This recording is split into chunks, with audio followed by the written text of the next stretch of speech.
If you're still awake, there's probably a reason.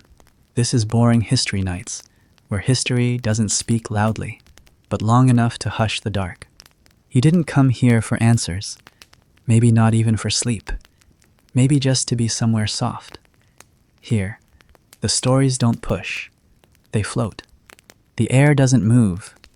Somewhere, a chair creaks, or maybe it's just your breath brushing the quiet.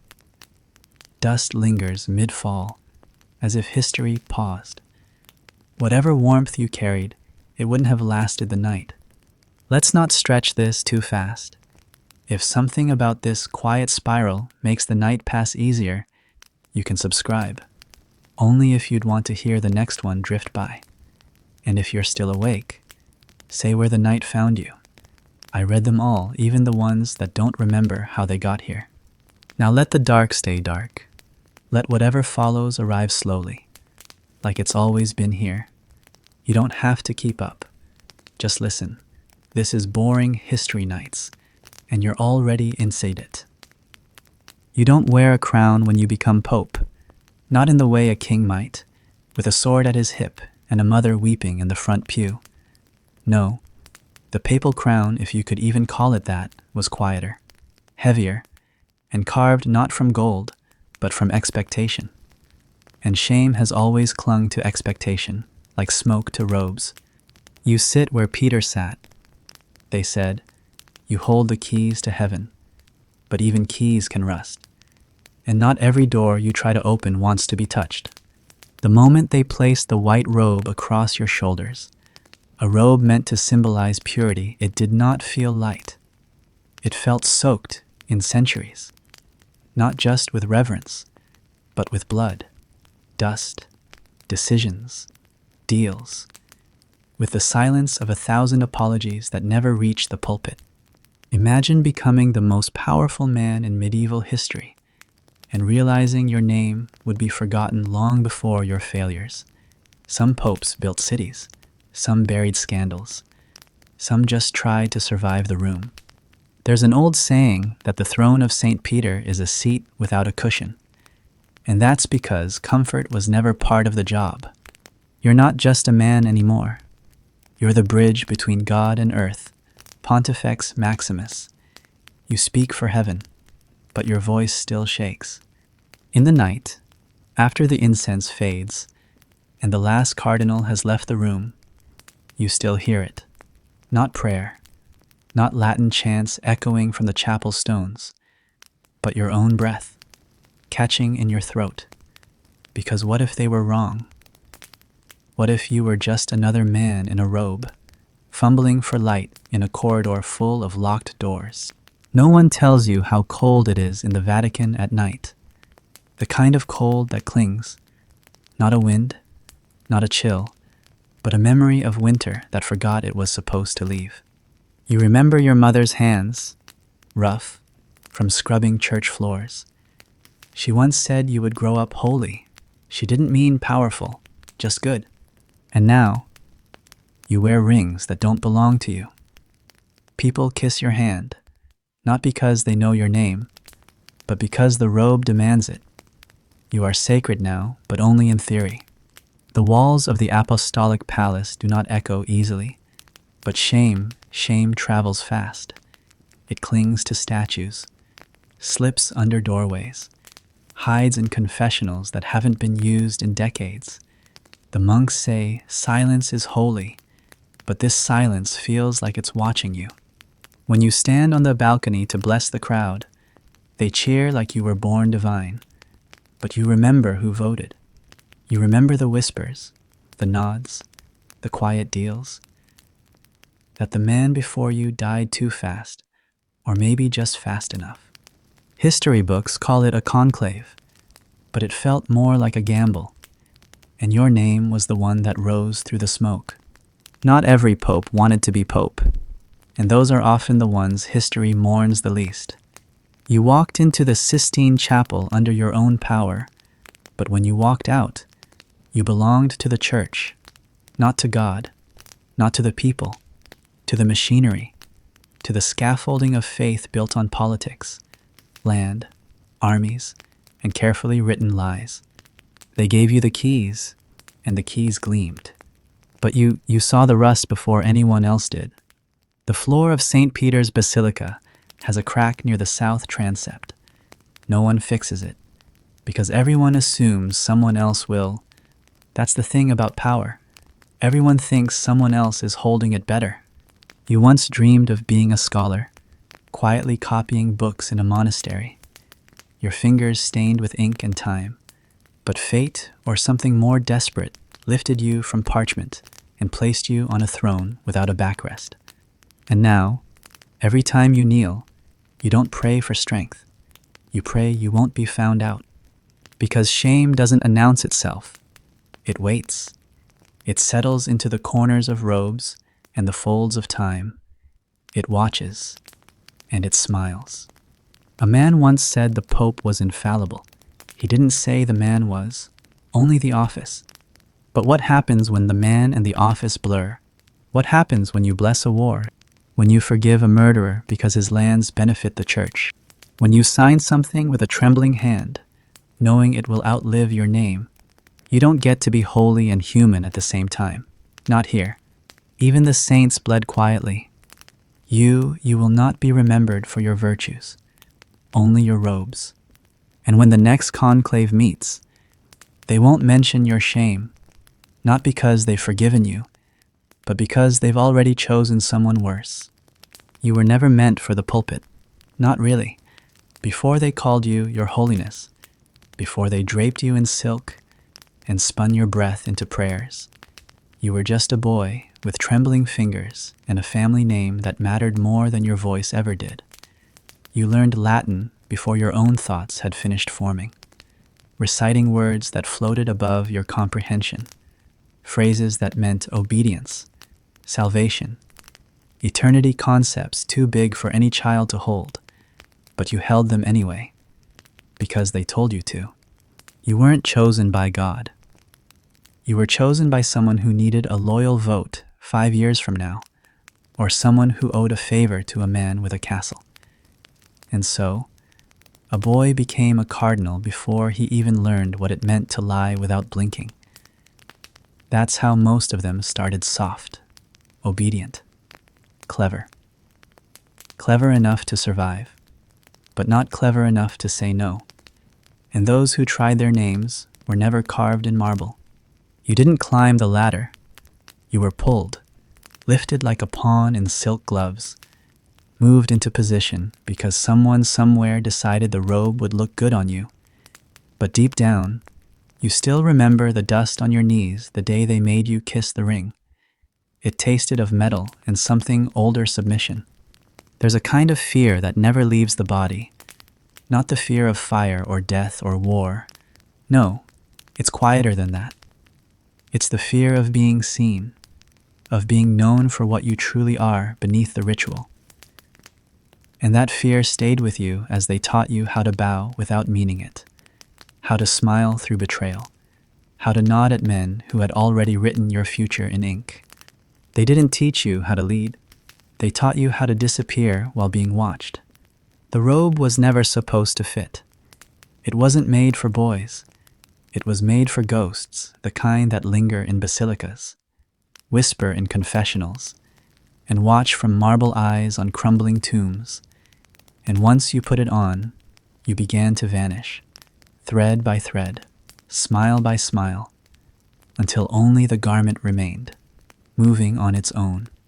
In medieval history, especially within the church, shame was often a slow thing, not a fall, but a series of tiny surrenders that felt necessary at the time. You gave up your voice in exchange for peace. You gave up your love in exchange for obedience. You gave up your doubt in exchange for certainty. And one day you realized that everything you gave up had been the last honest pieces of you. There were times you wanted to run, not from the church, but from the eyes, the watchers, the ones who waited to see if the boy would stumble beneath the mitre. But running was never an option, not because you were brave, but because there was nowhere to go where the robe wouldn't follow, not even into sleep. There is a chapel in the north wing of the Lateran Palace where the tiles always seem slightly damp. No one speaks of it. No one prays there.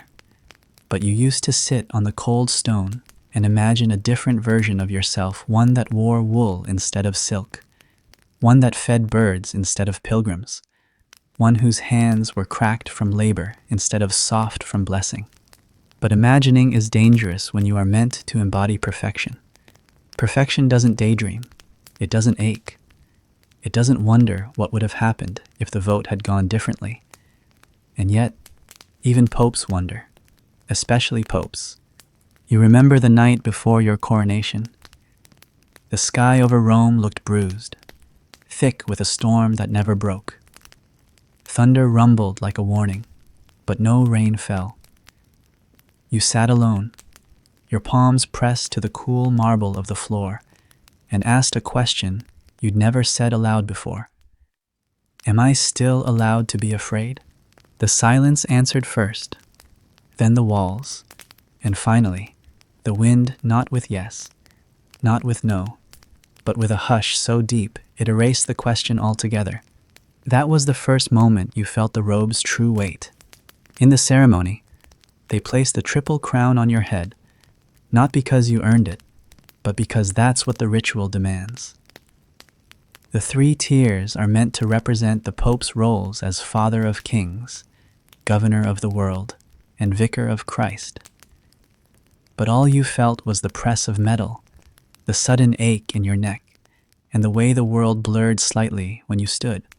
The people outside cheered, the bells rang, doves flew, and inside, you stood trembling, not with joy or pride, but with something closer to mourning. You weren't gaining a throne, you were losing your name. A curious thing happens when everyone calls you holy. You begin to fear your own shadow. You begin to believe that to doubt, to fail, even to feel, is a kind of blasphemy. So you lock those parts of yourself away, deep, far, beneath the scrolls, behind the relics, under the floorboards of your heart, and you smile. You perform, and you keep performing, even as your soul grows quieter with each passing year. They ask you to bless armies. You do. They ask you to forgive tyrants. You do. They ask you to remain silent when men are burned for heresy. You do. And they ask you to smile during it all. But sometimes, just sometimes, when you pass the bronze doors before matins, you catch your reflection in the polished metal, and it startles you. Not because you don't recognize the face, but because you do. And it looks more like your father than you remembered. There are days when the incense makes you nauseous, when the gilded ceilings seem to press downward, when every step you take through the Vatican feels rehearsed, predictable, hollow. You find yourself tracing the same lines on the stone floor with your eyes, like counting prayers that never reach heaven. And then, on one such day, you hear it. Not a voice, not a scream, just a breath. Not yours. And you realize you are never truly alone. Not in this palace, not in this robe, not in this skin you were trained to pretend belonged to God. The breath disappears, but the feeling doesn't. You open a window, the sun hits your face, and for a moment, the world looks almost real again. You see a child running across the square, laughing, barefoot, unaware of the politics that crack the marble beneath your feet. You close the window slowly, not because you want to shut him out, but because you know you cannot protect him from what's coming. And maybe that's what haunts you most. That holiness is just another version of helplessness, dressed in white. The robe still fits, but some part of you doesn't live inside it anymore. The first time you suspect something is wrong, you're not holding a chalice, you're holding a letter. It arrives folded in clean quarters, sealed with wax you recognize, bearing a crest of a family that has given the church more gold than the Gospels ever asked for. The writing is elegant, almost tender. but every word lands like a threat wrapped in lace. They don't demand, they suggest. And as you read, it becomes clear that what's being offered is not help, not generosity, but expectation. That if you were to speak a certain name, appoint a certain bishop, overlook a certain sin, the doors of heaven would remain politely closed to that particular scandal. All they want is silence, and perhaps a blessing. At first, you think surely this is an exception, a misstep from a noble too ambitious for his own soul. But days later, another letter arrives, then another, some with gifts tucked in an ornate ring, a painting, a bottle of wine you've never heard of but which smells older than the books in your library. These letters don't speak of God. They speak of favor, of mutual understanding, of how easily the language of salvation can be softened to fit inside a purse. You begin to notice the others around you, the cardinals who sip wine too dark, whose robes are stitched a little thicker than regulation allows, whose sandals never seem to wear thin. You hear laughter from the private gardens at dusk, whispers behind confessionals, sermons that preach mercy only for those who can afford it. You are not naive, but part of you had hoped that holiness meant something more than performance, that the sacred could not be bought, only honored. And yet, here in the belly of medieval history, you find yourself blessing men whose gold paid for the cathedral's ceiling, even as their hands remain stained with cruelty. You tell yourself the blessing is for the people, that a generous tyrant is better than a vengeful one, that survival, in this robe, often means swallowing what should have been spat out. And then comes the meal. You are invited to dine with the Borgia envoy, though the name is never spoken directly. The setting is quiet, elegant, not gaudy, but precise. Silver utensils, candles that don't drip, a roast pheasant laid bare on a plate, too delicate for the kind of appetite that surrounds it. Across from you, a man smiles. His fingers are bejeweled, but his nails are clean. His voice never rises. He speaks in metaphors about gardens and storms, and how sometimes weeds must be plucked before they choke the altar. You nod. You do not agree, but you do not interrupt either. And when the wine is poured dark as blood, fragrant as night, you hesitate only slightly before raising the cup. The taste is familiar, but something beneath it isn't. Something bitter. Almond, perhaps, but only slightly. You keep drinking, because you understand what it means to be pope. Now it means drinking slowly, even when you suspect the wine was meant to quiet you. Not kill, necessarily, but hush, blur, dull your edges enough to be carved around. That is what a blessing becomes here, not a declaration of God's grace, but a signature on a transaction no one wants to admit they made. In your private chambers later that evening, you vomit quietly into a basin of hammered copper. It makes no sound on the marble floor. You don't call for help. There is no point. Poison is a common word in the archives. Not always physical, sometimes just the kind that drips slowly into trust. It appears in footnotes, in the margins of letters that no one was supposed to read, in the grim records of suspicious deaths masked by elaborate funerals. And yet, none of it feels like mystery. It feels ordinary, expected, an open secret.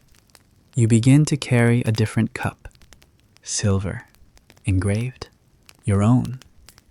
You allow no one else to pour. Some say it's a superstition. Others call it pride. But beneath it all is the quiet knowledge that even those who kiss your hand may still wish you gone, not out of hatred, but convenience. And the blessings continue. You bless cities at war, knowing full well your words will be printed in ink, used to justify the siege of innocent neighborhoods. You bless marriages built on politics. You bless relics you don't believe in. You bless a man with blood under his fingernails, because his cousin paid for the new baptismal font. The people cheer, the priests bow, and the robe keeps you upright. There is no room for refusal.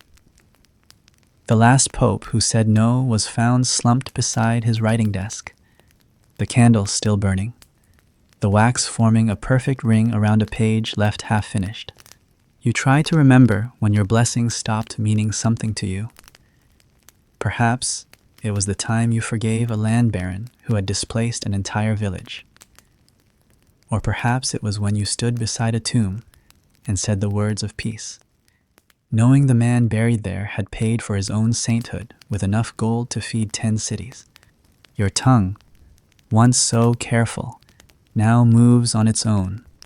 The phrases are memorized, softened by repetition, glazed over with ritual. You bless because they ask, because it is what's expected, because you are tired of wondering if resistance would change anything. But late at night, when the candles have melted into exhausted stumps, you sometimes whisper a blessing into the dark for yourself. A real one. Not loud, not scripted, just a quiet plea that something might still be listening. There is a window behind your desk that overlooks the garden. You find yourself staring at it often, watching the wind bend the cypress trees. One day, you notice that a dove has built a nest in the corner ledge. You say nothing, but you leave the shutters open, even when it rains. A week later, the nest is gone. The wind, or the gardener, or perhaps some other quiet force, has taken it. You do not close the shutters, and this is what the blessing becomes, an act of absence, not the presence of grace, but the quiet decision not to destroy what does not yet threaten. A breath held instead of a prayer spoken. You read a letter from a village priest who is begging for help. His church roof has collapsed, and the diocese refuses to send money. You draft a reply, then stop. The ink blots. You set the quill down and walk to the garden. The cypress trees are still standing. Sometimes, you think about dropping the ring into the fountain, leaving, disappearing. But even that would be a kind of gesture, and gestures are no longer yours to make. You are not a man anymore. You are a vessel, a robe filled with habit, a crown carried by ritual, a voice shaped by others. And still, they line up, one by one, hands outstretched, faces expectant. You raise your fingers. You speak the words. And each time, you wonder, is this still a blessing? Or just the softest kind of poison? You once thought the Vatican corridors were carved from prayer, that the marble held echoes of sanctity and solemn judgment, that every step through those hallowed halls pressed your soul a little deeper into the mold of holiness. But with time, that illusion softened, not all at once, not with some dramatic unveiling, but gradually, like candle wax melting in unnoticed drips. And what was left beneath the gold was far more human than divine. There were rooms here that reeked of old incense and fresh perfume. The overlap was not accidental. They called them nephews, these young men who rose quickly through the church ranks, who arrived from obscure provinces and somehow became treasurers, cardinals, generals of sacred orders before anyone outside their family knew their names. The Latin word nepos, you learned, could mean many things. It was a term of convenience, a shroud of etiquette. But behind closed doors, everyone knew these were not nephews. They were sons, illegitimate. Yes, but legitimate enough when the robe needed continuity, when the bloodline hungered for legacy even inside an institution that pretended it had none. You met them in meetings, boys with confident shoulders and careless grins. Some were soft-spoken, others louder than the bells. But all of them carried the same quiet entitlement, not the kind born from merit, but from knowing their existence had been negotiated into grace. They weren't ashamed. Why should they be? The church had whispered their names long before the world was allowed to hear them. And now here they were, seated beside bishops who had memorized the scriptures but couldn't read the room. Their mothers never appeared. They were ghosts, mostly widows of noblemen, or simply women whose names never reached the scrolls. Yet somehow, you always knew when a papal mistress had passed through the halls. There was a shift in the air, a door left ajar longer than necessary, a faint scent of myrrh where none should linger, and occasionally a scarf silk, foreign, left on a bench where no clergywoman would have reason to sit. You tried not to judge. You reminded yourself that the apostles were fishermen, not saints, that the early church was as messy and flawed as the men who knelt within it. But that excuse thinned every time one of these nephews appeared at the treasury with requests that sounded less like petitions and more like expectations. When one of them suggested you reassign a bishop not for heresy, not for neglect, but because he had refused to fund a private chapel in Tuscany, you stared at the boy longer than necessary. He didn't blink. He smiled. And you said nothing. It wasn't just politics anymore. It was inheritance not of faith, but of control. In medieval history, the notion of celibacy was as much theater as theology. It was quoted often, enforced selectively, and violated routinely. The church required its priests to remain chaste, but its hierarchy learned to live in the margins between words. Popes kept their vows publicly and broke them quietly. Some did so with anguish, others with indifference. A few even believed that their desires were holy, or at least sanctified by the office that cloaked them. You remember an older Pope I, whose name the records now soften with vague praise. He once confessed to you, not in a formal setting, but in a half-lit cloister after too much wine. "I never loved her," he said, "but I couldn't forgive myself for how easily she disappeared after giving me a son." His face had collapsed inward with the memory, as if carrying that absence had shaped his very skull. "They made me deny him," he added, "and now he's a bishop." Then he laughed, and then he wept. There is a room in the apostolic library that contains letters never delivered, private writings from popes to children they could not name aloud. You found it once by accident, while searching for an old treaty. The pages were fragile, the ink faded, but the tone was unmistakable affection, strangled by duty.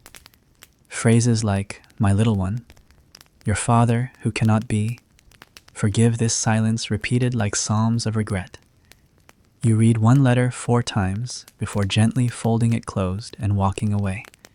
You never returned to that shelf. And still, the suns rise, the mistresses vanish, the secrets harden into policy. By the time the next conclave meets, no one will question the young cardinal from the province whose bishop died suddenly. No one will recall the girl who once lived beside the convent and was seen, just once, entering the Pope's chambers with a tray of figs. There are daughters, too, but their stories fade faster. While sons become nepotes, daughters become nuns, cloistered in silence, sealed behind stone and prayer. Some are told it's for their safety, others aren't told anything at all. One girl, barely more than a child, was sent to a convent outside Bologna after rumors surfaced. You heard her name once, whispered at a supper.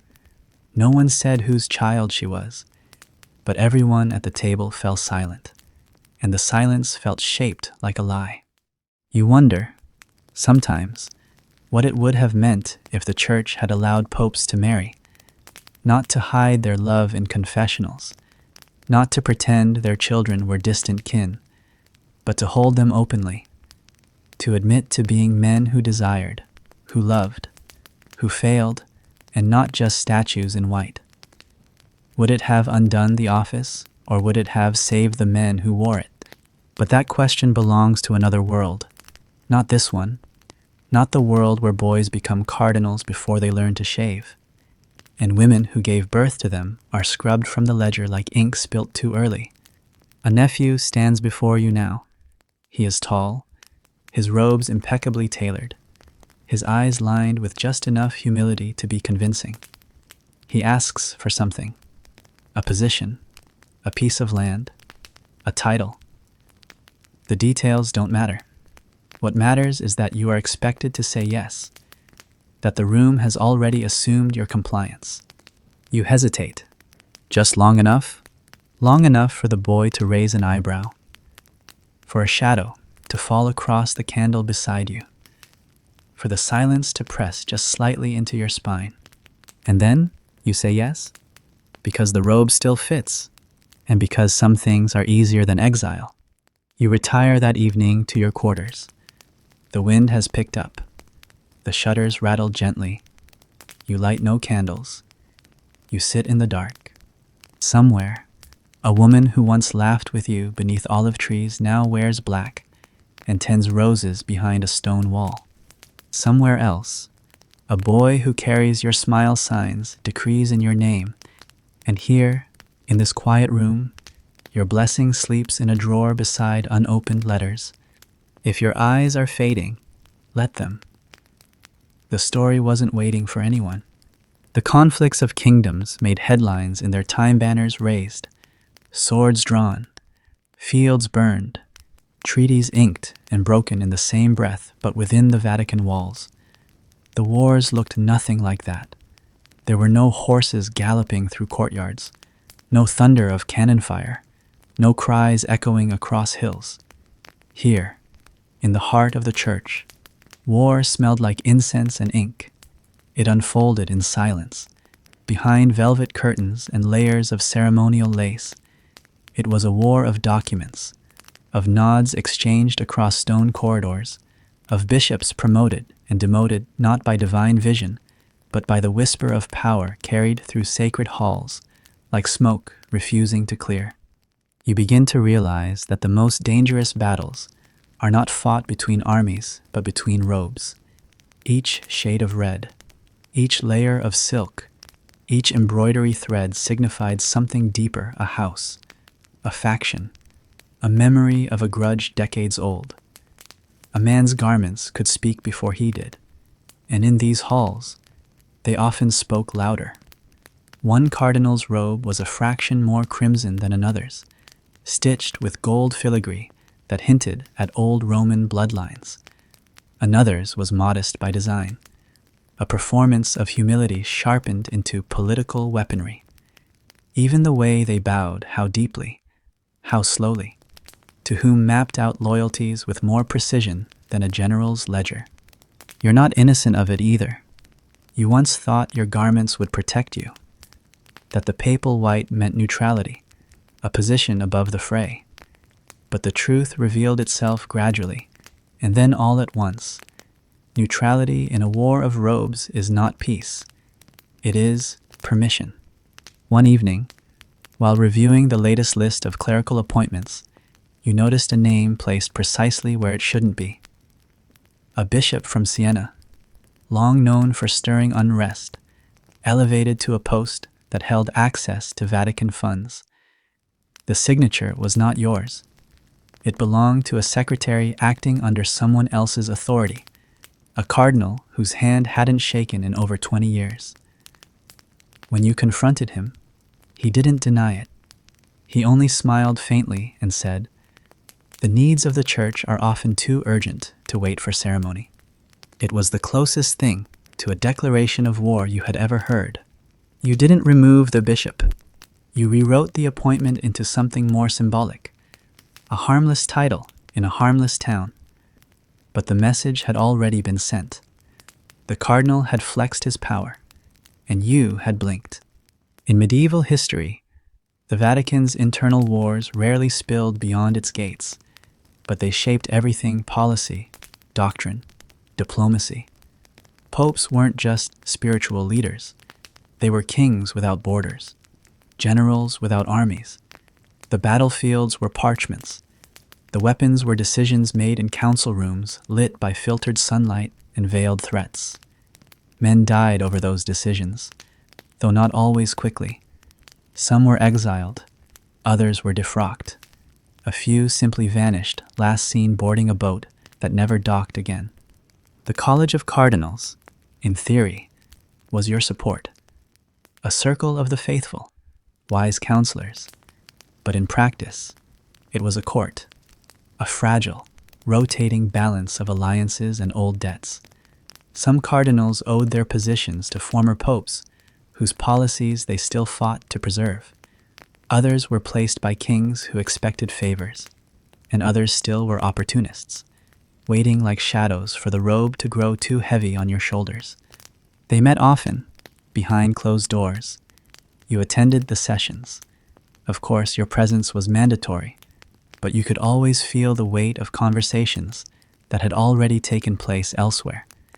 Deals made in private gardens, agreements sealed not by scripture, but by lineage, or land, or the promise of silence on a matter best left unspoken. One morning, you awoke to news that an archbishop had been removed from his diocese after preaching too openly about clerical excess. The official reason cited health. You hadn't approved the removal.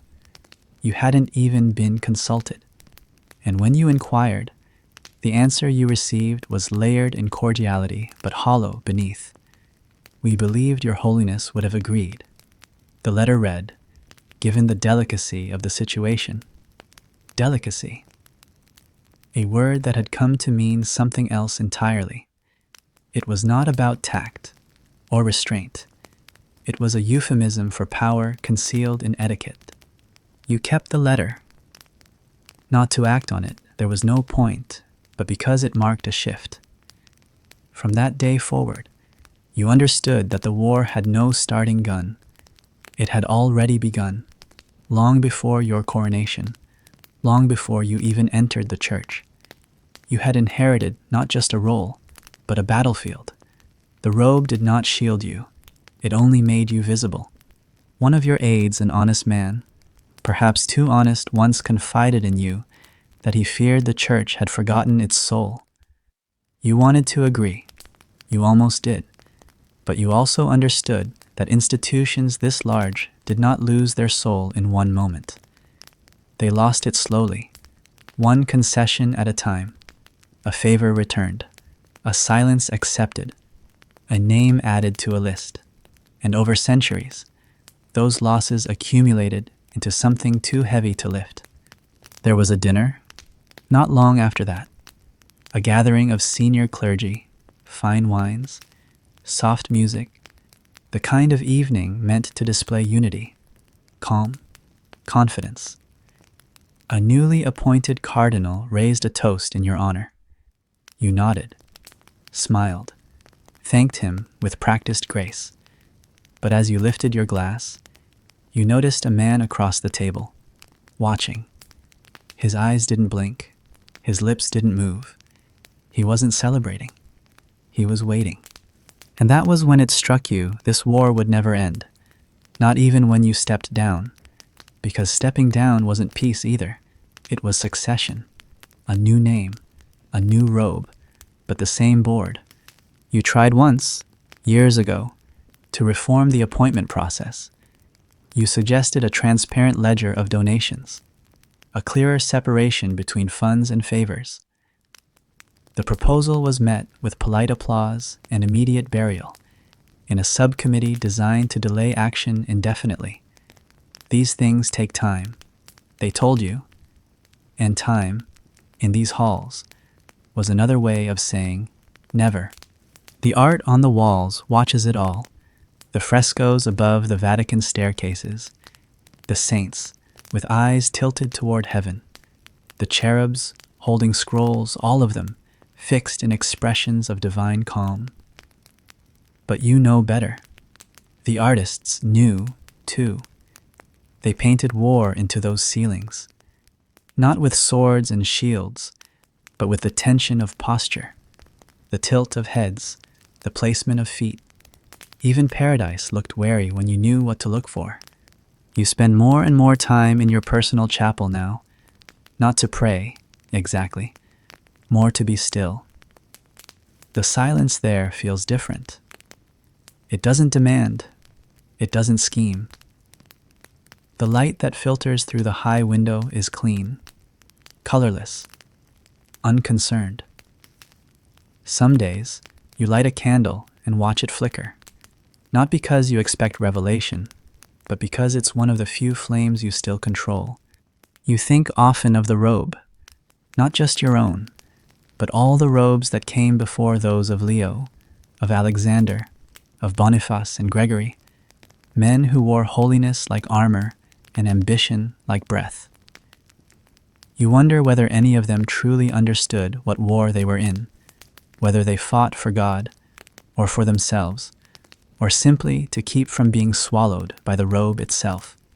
There's a metaphor that returns to you often, unbidden, that the church is like a tapestry, beautiful from a distance, intricate in design, but full of knots and frayed threads when you look too closely. You have spent your papacy staring at those threads, trying to loosen just one without unraveling the whole cloth. And now, you're not sure if you succeeded or merely tugged quietly while the rest continued to tighten. A new letter arrives on your desk. Another appointment, another name, another subtle move in a game you're still expected to play. You pick up the pen and pause, because even the robe needs to breathe. You don't remember exactly when the practice became official, or at least no longer whispered with reluctance. The church had always traded in salvation, but it wasn't always this transparent. There had once been at least a thin veil of theology between grace and transaction, a pretense that forgiveness was earned through penance, humility, or some inner reordering of the soul. But now, here in this century of stone and pageantry, the veil had been pulled aside. What remained was a counter, a price, and a priest with good handwriting. They called them indulgences, not sins sold. No, but the remission of their temporal consequences. At least, that was how it was written, explained, defended. A subtle distinction, convenient and crucial, allowing the church to deny the existence of a market even while operating one more efficiently than any merchant's stall in Rome. Coins for prayers, coins for blessings, coins to reduce a century in purgatory into a season into a week into a whisper. And people believed, not out of foolishness, but because they had to, because medieval history had left them little else to believe in. You watched it unfold not from a distance, but from your own corridors, scribes copying formularies with mechanical precision, penitentiaries issuing certificates that bore the papal seal, complete with the wording carefully drafted decades earlier by canon lawyers who understood the art of appearing eternal. You once asked one of them, a dry man with ink-stained cuffs and eyes that blinked only when necessary, whether he believed in the words he copied each day. He looked up for a moment and said, "I believe they work." And in a way, they did. The people came. They stood in line. They emptied pouches tied with string, handing over the money that had been set aside for bread or dowries or medicine, because the fear of eternity burned hotter than the fear of hunger. And when they left, holding parchment stamped with invisible grace, they walked lighter. You saw it in their shoulders, in the way their eyes searched the sky, as though someone had just exhaled for the first time in years. You couldn't tell them it wasn't real, not because you didn't want to, not even because you feared the consequences, but because you understood. The entire weight of their lives rested on that exchange. They weren't buying forgiveness. They were buying the right to believe in it again. And yet, it began to shift beneath your feet, slowly at first, like a floor settling under too much silence. You received a report from a German province, an archbishop hosting a festival of indulgences, complete with banners, choirs, and wagons that rattled into town with preachers who promised eternal peace for a sum that could also buy a pig. You raised a brow, sent a polite letter of inquiry. The reply you received was almost cheerful in its defense. "We are spreading the comfort of the church. Surely your holiness understands the need to meet the people where they are." Where they were, of course, was terrified of death, of hell, of purgatory, of the years that pressed their bones into smaller and smaller shapes. Selling indulgences didn't alleviate the suffering. It just gave it punctuation. There was a night you remember clearly. A young widow arrived unannounced at the basilica's side entrance, barefoot, her dress soaked from the evening storm. She had nothing in her hands but a folded cloth, and when the guards tried to send her away, she insisted. She needed only a moment. You were nearby, in a side chapel, and heard her voice before you saw her face. Something about it, not the volume, not even the words, made you pause. She spoke of her husband, lost to a plague that had swept through their village the previous year. She had paid for his indulgence, a silver coin, the last she owned. But now she feared it had not been enough. She had heard that for a few more florins, the priest could say his name aloud during Mass, and surely that would help. Wouldn't it? The repetition of the name, the attention of the saints. She wasn't crying. That was what struck you.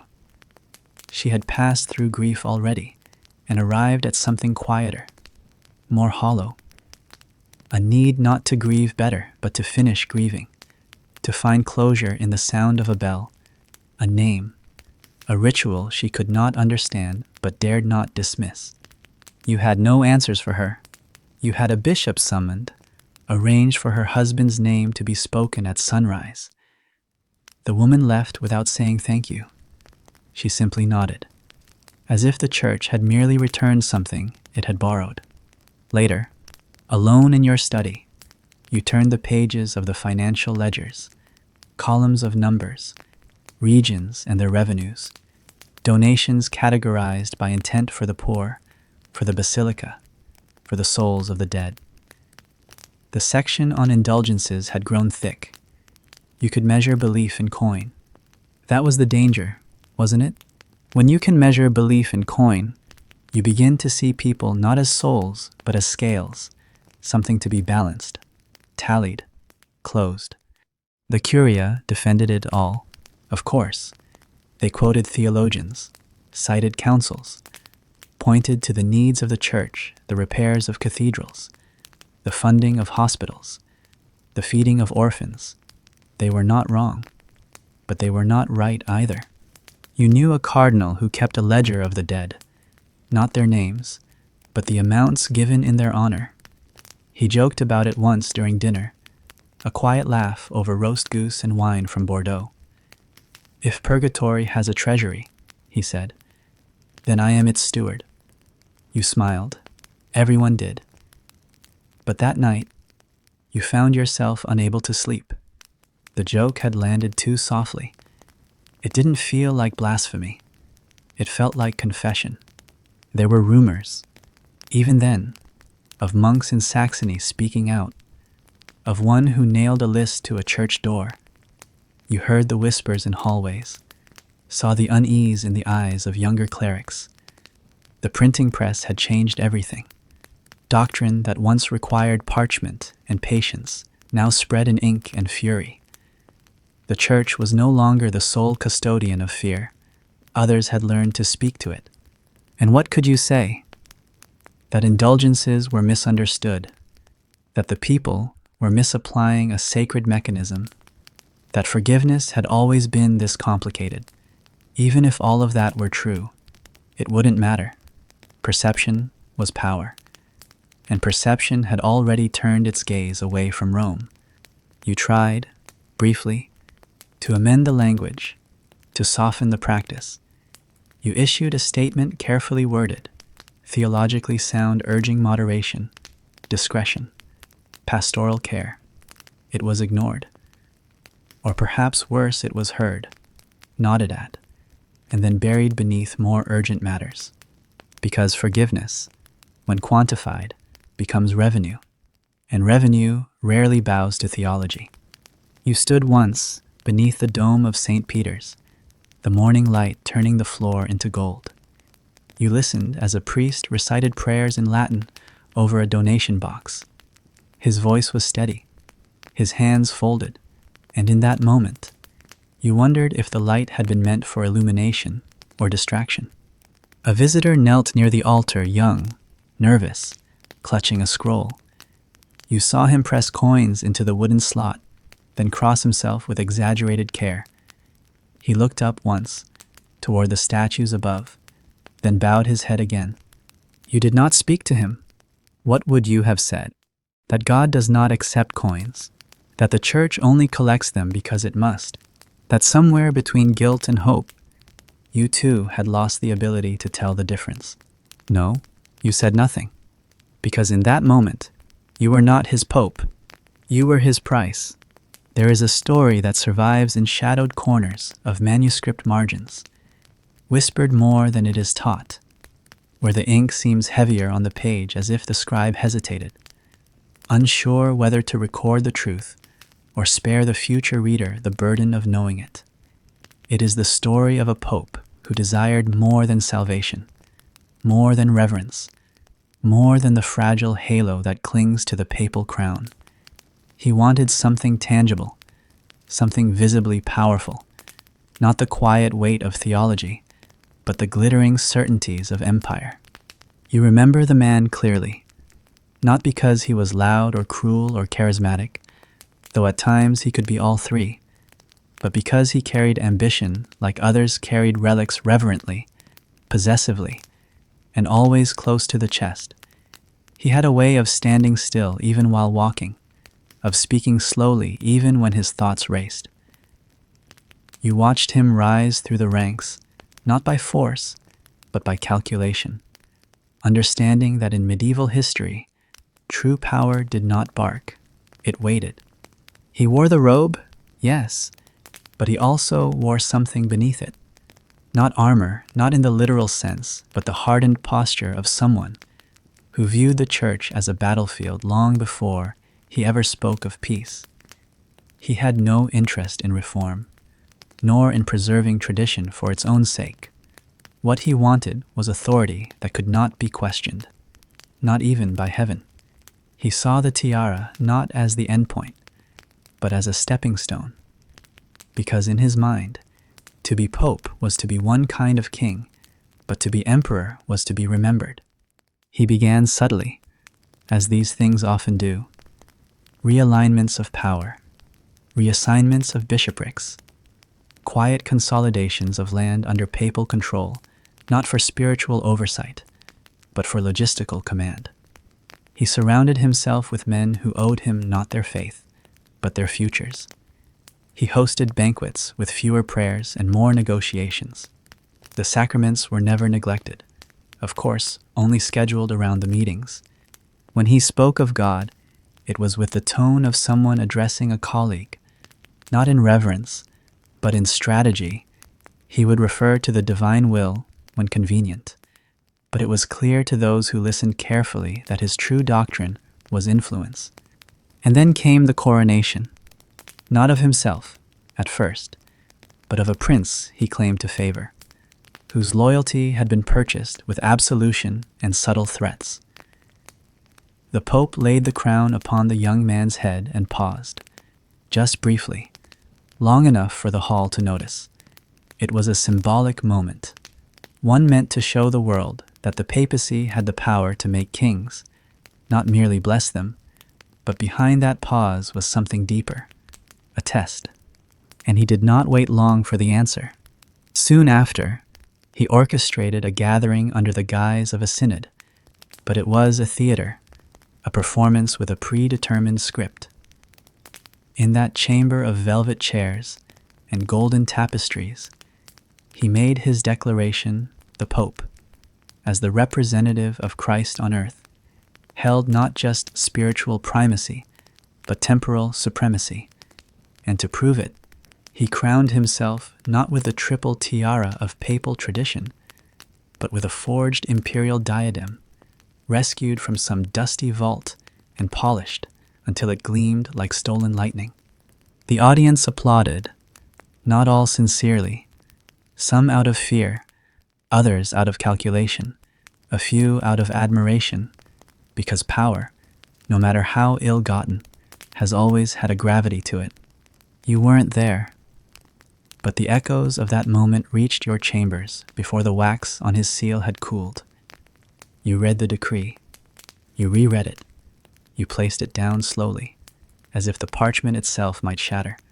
The act was blasphemous, they said, or visionary, depending on whom you asked. Some claimed it was the culmination of the church's rightful ascent, a unification of throne and altar. Others murmured that it was heresy disguised as ceremony, that a man could not wear 2 crowns and still bend the knee. The empires of Europe, of course, reacted with a mixture of confusion and disdain. Kings who had once kissed the Pope's ring now hesitated. The Holy Roman Emperor sent no formal reply.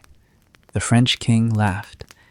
The English court circulated a satirical play mocking the ceremony, but none of them moved against him, because they knew, as you did, that to challenge such a man was to enter a war whose weapons had already been placed inside your churches.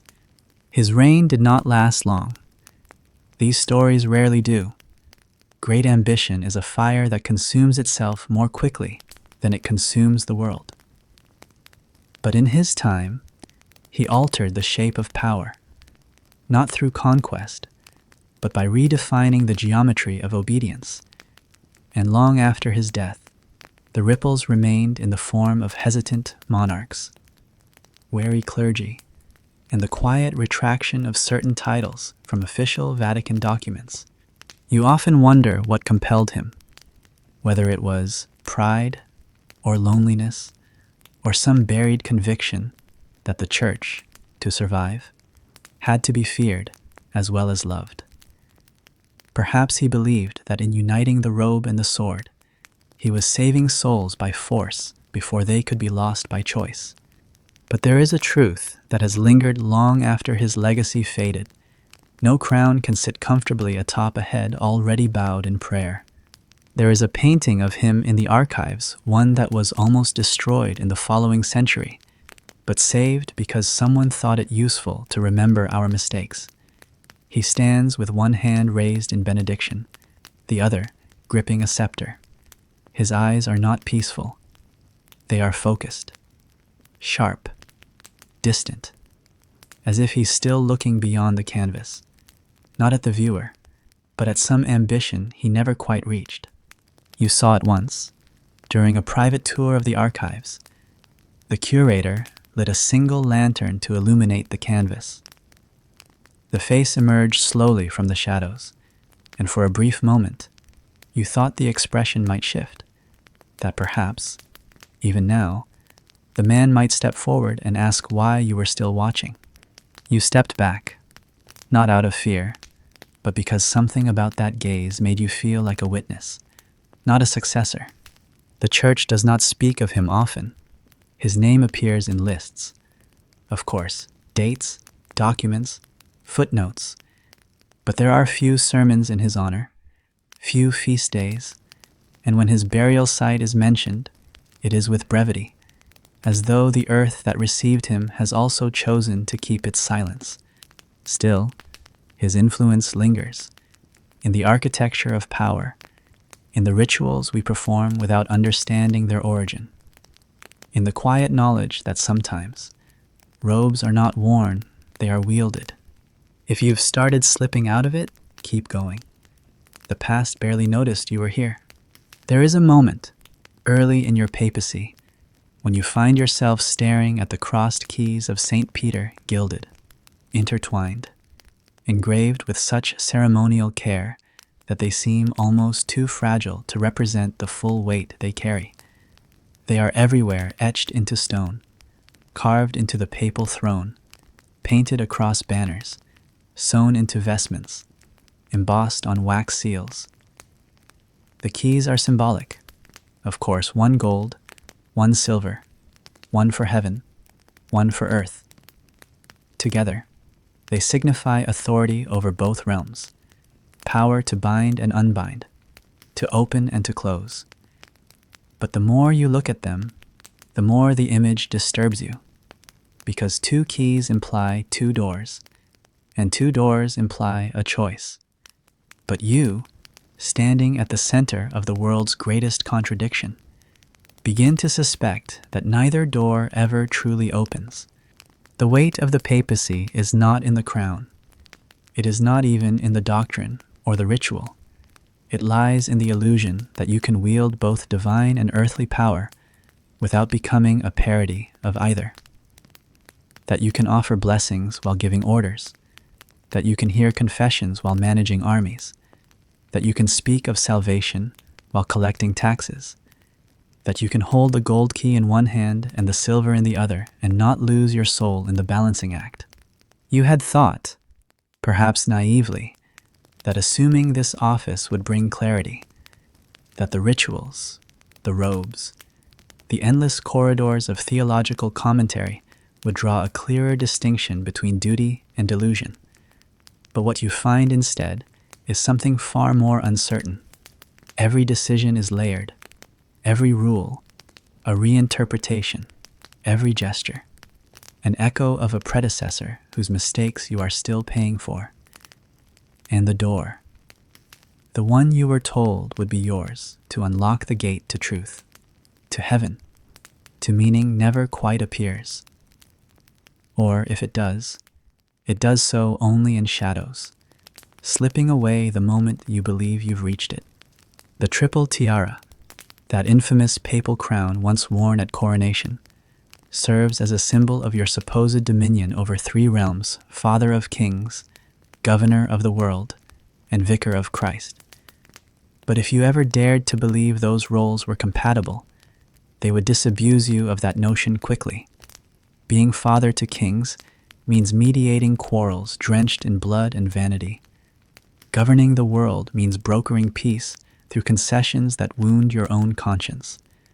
And as for standing in Christ's place, there are nights you lie awake in your chambers and wonder whether God himself would survive a single week in your stead. Your predecessors wrestled with the same contradictions, though each navigated them in his own way. One embraced political control so completely he forgot the altar altogether. Another cloistered himself in mysticism, refusing to engage with worldly matters until the Curia ruled in his absence. Yet another created entire bureaucracies to avoid deciding at all. You are not them, but you are also not outside of them. You walk in their echoes, their errors, their absolutions, and the world watches. Monarchs write to you with requests that are not really requests, seeking approval for wars disguised as pilgrimages, for marriages arranged less for love than for lineage. Nobles send emissaries bearing gifts so lavish they come with attached guilt. A chalice crusted with rubies, a relic supposedly containing the sandal of the Magdalene, a tapestry depicting your face as if it were already legend. They flatter, they maneuver, they bow, but none of it is homage. It is negotiation. In public, you nod graciously. In private, you sigh more often than you sleep. A young priest once asked you, with absolute sincerity, whether the keys you held were literal. He had just arrived from the countryside, his hands calloused, his faith unblemished by politics. He meant no challenge, only curiosity. You told him the truth, or at least a version of it, that the keys are symbols, that they represent the authority Christ granted to Peter, that, in assuming the papacy, you inherit that same spiritual stewardship. He accepted your answer with wide eyes and reverent silence. But days later, as you sat at your desk signing letters that would excommunicate 2 monks for challenging a bishop with powerful friends, You thought of the priest again, of his question, and you felt ashamed, not because your answer was false, but because it had not been enough. The keys were real, just not in the way he hoped. They unlocked things, yes, but not the gates to heaven. They unlocked fear, loyalty, silence, and sometimes corruption. In medieval history, the power of the papacy often swelled beyond its own architecture, not merely a spiritual beacon.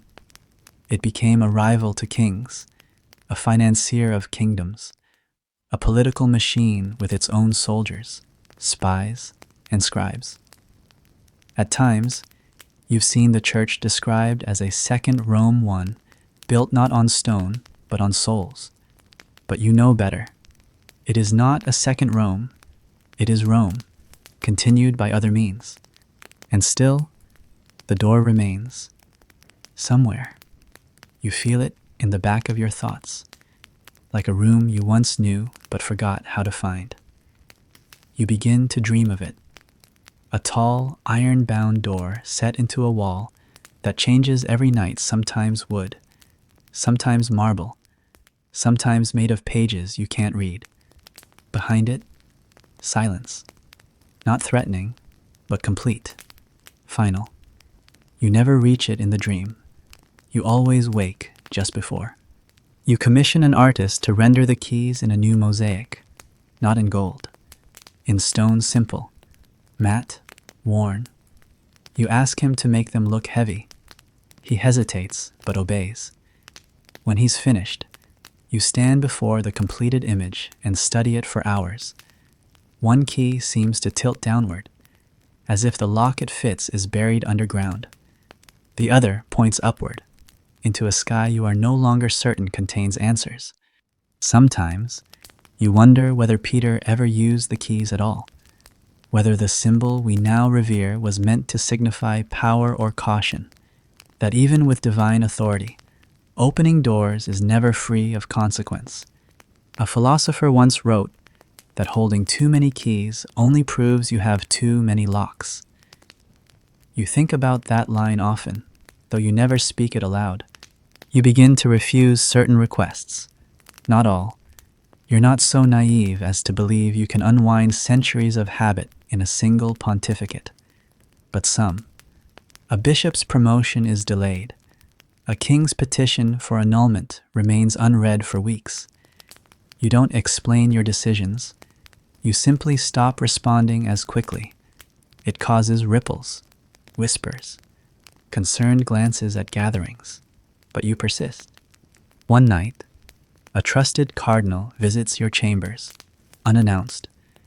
He does not bow, he does not sit. He simply looks at you and says, "Doors don't stay shut forever. Someone always opens them, if not you, someone else." You nod, because he's right, and because you're tired. And yet, you hold the keys anyway. Not because you trust yourself to use them well, but because letting them fall would mean giving them to someone who wouldn't hesitate. You remember the old widow who came years ago to light a candle for her son, lost in battle? She asked no favors. She left no coin.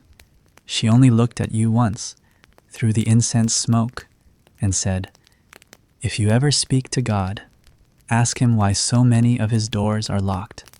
You didn't reply, but sometimes you wonder if that was the only honest question anyone has ever asked you. You had seen defiance before, quiet rebellions hidden behind well-crafted phrases, or the occasional flash of temper dulled by protocol. But this was different. She did not arrive in fear, nor in arrogance. She simply arrived as though she belonged there, and that, more than anything, unsettled the chamber. It was supposed to be a minor audience, one of dozens you endured each month, a delegation from a pilgrimage society, with letters of donation and requests for blessing. The room had been prepared, the incense burning in its practiced curl, the daylight angled just so through the painted windows. You had already begun rehearsing the gestures, the phrases, the tone. These events ran on repetition, after all holy ritual dressed in polite fatigue. But she stepped forward ahead of the others, not quickly, not boldly, just deliberately. Her feet were bare, the guards tensed, expecting either madness or sacrilege. She carried nothing, wore no veil, and her dress was stained at the hem with the dust of a long road. When she reached the base of the steps, she did not kneel. She looked at you, not through you, not past you, but directly at you. And in that look, there was no hatred, no reverence, no plea, only expectation. The silence grew uncomfortable, yet she held it with an ease that belied the solemnity of the space. Someone whispered that she must be foreign, uneducated, perhaps ill. But you saw her eyes, and you knew better. This was not ignorance, this was intention. You asked her name. She answered, simply, "I've had many, but none they'll write down." It wasn't cryptic. It was true. Women like her did not live in the margins of books. They lived between the lines, cared for the dying, washed the floors, whispered prayers that would never be quoted. And yet, here she was, in the Sistine Chamber, staring at the man with the keys to heaven and refusing to bow. In medieval history, moments like these don't get recorded properly. If they survive at all, they're condensed into parables or mistaken for fables. A nameless woman questions a priest. A pilgrim weeps before the altar. A heretic dares speak in Rome. But what happened that day was far more human than myth, and far more dangerous than it appeared. She asked you a question not shouted, not wept, but spoken clearly enough to leave no room for misunderstanding. Why do men speak of salvation only once they've been fed? The room did not breathe. One of the clerks moved to interject, but you raised your hand. You didn't have an answer, not because the question was too sharp or too accusatory, but because it was one you'd asked yourself in quieter hours. When famine swept through the provinces and indulgence sellers arrived faster than grain, when orphans were turned away from church houses because they couldn't name their fathers, when the poor lit candles outside locked chapels because no one inside wanted to smell their coats, she continued not rudely, not even insistently. She spoke like someone who had waited too long for her voice to matter and had finally decided to try anyway. She told you about a village priest who sold forgiveness at fixed prices, but wept when a dying child offered him a carved wooden toy instead of coin. About a bishop who praised her mother's piety but refused to bury her because her debts had not been cleared. About a relic procession that paraded through her town as the local well turned black with disease. You listened, not because you had planned to, but because something in her presence demanded it. It was not defiance, it was dignity, and it stood at the edge of your throne like a mirror you could not turn away from. There are those who would say she should have been removed, that the sanctity of the papal audience chamber must be preserved. That tradition cannot allow for every passerby to offer complaint. But there are moments when the breaking of ritual does not feel like transgression, it feels like revelation. You stood. That alone caused murmurs. Popes did not rise for pilgrims, but you stood anyway. And you asked her, "What do you want from me?" She replied, without hesitation, to be heard, for once, and not by your scribes. The phrase lingered, and though she spoke it without venom, it landed like a stone at the center of the room. You dismissed the others, waved them out with an uncharacteristic abruptness. They left, some offended, some bewildered. She remained. You walked down the steps. It had been years since you had done so during an audience. The robe did not make it easy. The weight shifted, reminding you that every symbol you carried had once been chosen by a man who expected obedience, not movement. But you reached her, and for a long moment, You stood at her level. You asked her to sit. She declined. You asked her name again. This time she offered one. It did not matter whether it was real. What mattered was that she trusted you enough to give it. You repeated it. She closed her eyes, just briefly. She told you more, not just about suffering, but about faith, how it had not left her, even when the church had. How she had spent her nights reciting psalms not to be holy, but to stay sane. How she believed God did not belong to any building, but still hoped you might make this one more than a palace. You did not make promises.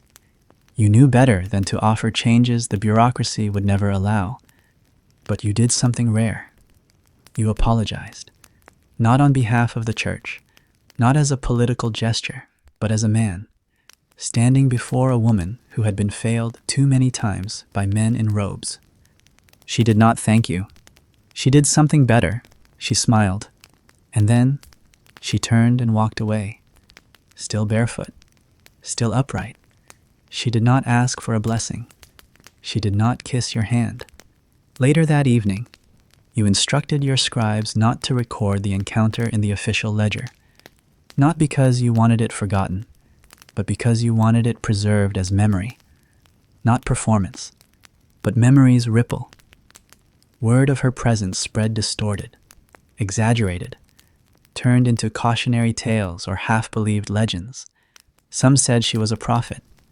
Others said she had cursed the Pope. A few claimed she was an angel in disguise. You said nothing, because none of those versions honored what truly happened.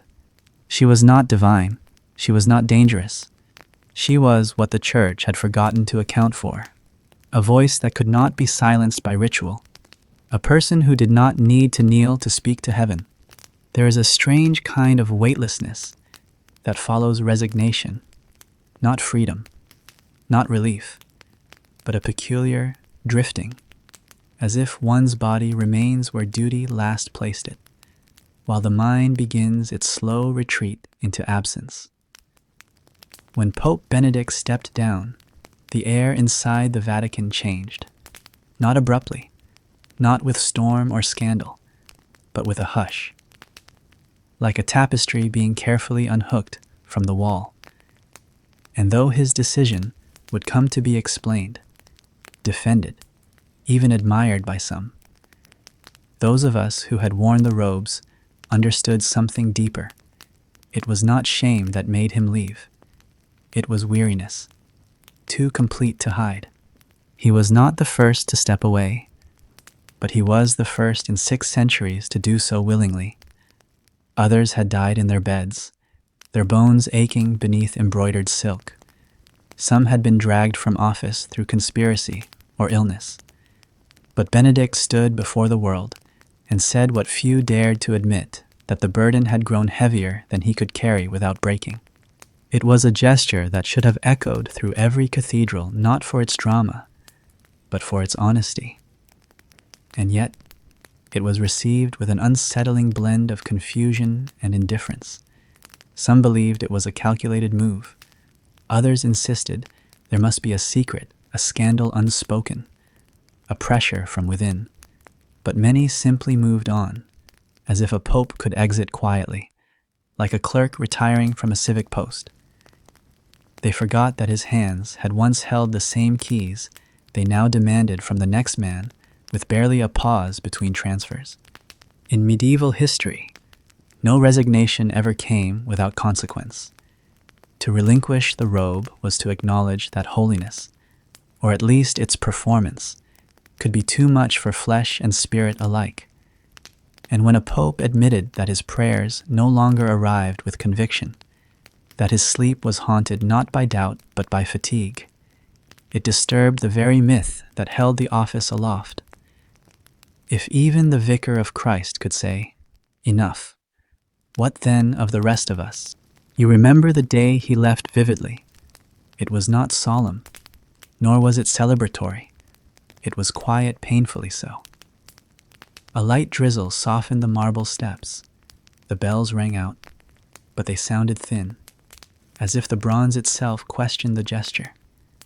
He boarded the helicopter in white, waved, and disappeared into the sky like a figure from a vision dissolving at dawn. The empty chair that remained was not just symbolic, it was unsettling. You had seen that seat filled for as long as you had served. To witness it vacant, not for death, not for interregnum, but for choice, was to realize that perhaps the sacred was not as fixed as you had been taught. That maybe the robe was not a destiny, but a garment that could be folded and left behind. Its silence deeper than any sermon. In the months that followed, his name faded from daily conversation. People adjusted. The bureaucracy absorbed the change with the efficiency of any ancient system built to endure not individuals but patterns. But you noticed subtle things. The way some priests began pausing before referring to the Pope as singular. The way the old man's writings began to be quoted less in favor of those who still spoke. The way certain cardinals, once fierce defenders of his doctrine, now positioned themselves as visionaries of the future. It wasn't betrayal. It was worse convenience. Resignation, for a pope, is a kind of death that receives no funeral. And Benedict, for all his intellect and rigor, had been consigned to a soft forgetting. He had not died with the ring still on his hand. He had placed it down gently and walked away, leaving behind the throne, the power, and the peculiar loneliness that accompanies any man who once believed he had to represent the divine. You visited him once after the resignation. The villa was modest, its corridors echoing with the absence of crowds. He received you not as a pontiff, not even as a priest, but as a man no longer required to speak for heaven. He looked older than he had seemed just months prior, not weaker, just more fully human. He offered tea. He did not wear the ring. You spoke about music, not theology, not politics, not even faith. Music. He described a piece of Bach with such clarity and gentleness that for a moment you forgot he had ever stood at the center of the world's gaze. You left before dusk. He thanked you not for coming, but for listening. You realized that it was the first time in years anyone had spoken to him without needing something. In the years since, you've heard debates over whether his resignation set a precedent, whether future popes might follow his example, but what those conversations miss is the internal cost. Benedict did not simply step down, he vanished while still alive. A rare, disorienting kind of exile. The Vatican had no script for such a departure, and so it responded the way it often does when faced with discomfort. It waited for time to soften the edges. The irony, of course, is that his decision was an act of profound humility, the very virtue every pope is expected to embody, but few ever choose to express in its most painful form, surrender. And yet, humility is not a legacy the world knows how to honor. It cannot be carved into marble or set into gold. It does not lend itself to hagiography. It does not make the pilgrims weep. There are those who say he died as a shadow, that the church continued without him, forgetting he had once tried to shield it from itself. But shadows, if you've ever watched them carefully, are not mere absences. They are impressions of where light was and where it might return. You begin to understand that shame does not always come from sin. Sometimes it arrives from the recognition that even the purest intentions cannot hold against the machinery they serve. That to walk away is not to abandon, but to admit you are not the one who can save it. If anything in this stayed behind, you can leave something below, or not. It still counts. This was Boring History Nights. The church calls them anti-popes, the men who claimed the papal title without the legitimacy of canonical election. History tends to speak of them in footnotes, appendices, dismissive summaries that reduce their voices to little more than static interrupting a divine broadcast. But the truth, as always, is not so easily contained. Some of these men were liars. Some were tools of kings. But a few, and this is the part most prefer to forget, believed, with a conviction no crown could counterfeit, that they were the rightful shepherds of the faithful, that heaven had whispered to them in earnest, and the throne they seized had waited for them all along. One of them still lingers in your memory, not because of the chaos he caused, but because of how long he stood when everyone expected him to collapse. His name is rarely spoken now, sanitized into obscure references and discarded papal charts. But during his brief reign, the church fractured down to its very floorboards. Cardinals split like broken timber. Nobles aligned themselves not according to theology, but convenience. And the people, poor and devout and bewildered, lit candles for both men in the same chapels, hedging their faith like a wager they could not afford to lose. He was not elected in Rome. That much is true. But neither was he crowned in secret. His procession through Avignon was no midnight coup. It was public, celebrated, and to his followers, divinely ordained. He wore the robe, he issued bulls, he held audiences, and when challenged by the man in Rome, he did not recant. He wrote, he reasoned, he insisted that the line of succession had been violated long before his own rise, that the corruption in the college had begun decades prior, and that his election was not a disruption, but a restoration. And you, reading those words centuries later, found yourself wondering whether they were delusion or the uncomfortable edge of truth. In medieval history, there are moments when legitimacy becomes indistinguishable from endurance. The man in Avignon held his court for years. He governed dioceses. He sent emissaries. He was not a ghost or a rogue priest. He was a fully operational pontiff, supported by kingdoms, advised by councils, received by pilgrims who had never heard the other pope's name. His letters bore the papal seal. His commands were obeyed. And when he excommunicated the Roman pope, the world blinked not in outrage, but in confusion. Because how could two men claim the same keys, and how could both speak with the same certainty? The answer, of course, lies not in theology, but in the human heart's constant thirst for order. When the crown is in dispute, the people do not ask who is right. They ask who will last. And he lasted, longer than anyone expected, long enough for treaties to be signed in his name, long enough for children to be baptized under his blessing, long enough for his version of the church to feel less like heresy and more like geography, a different kind of Rome, one that smelled of French vineyards and northern smoke, but Rome nonetheless. You once asked a scholar of canon law whether the anti-pope's decrees had ever been annulled. He smiled not out of amusement, but weariness, and said, "The church corrected what it could." But time has a way of ignoring correction. That was when you realized something essential doctrine may seek precision, but memory does not. It wanders. It overlaps. It forgets who was legitimate and remembers who was kind.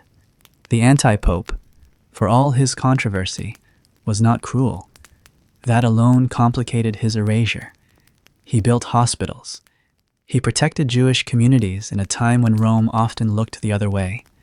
He appointed bishops who served their flocks without scandal. And he never raised an army to seize the Vatican by force. He simply waited for the truth to recognize him. It never did. When he died, not in exile, not in disgrace, but in his own bed, surrounded by loyalists, the church did not weep. It sighed.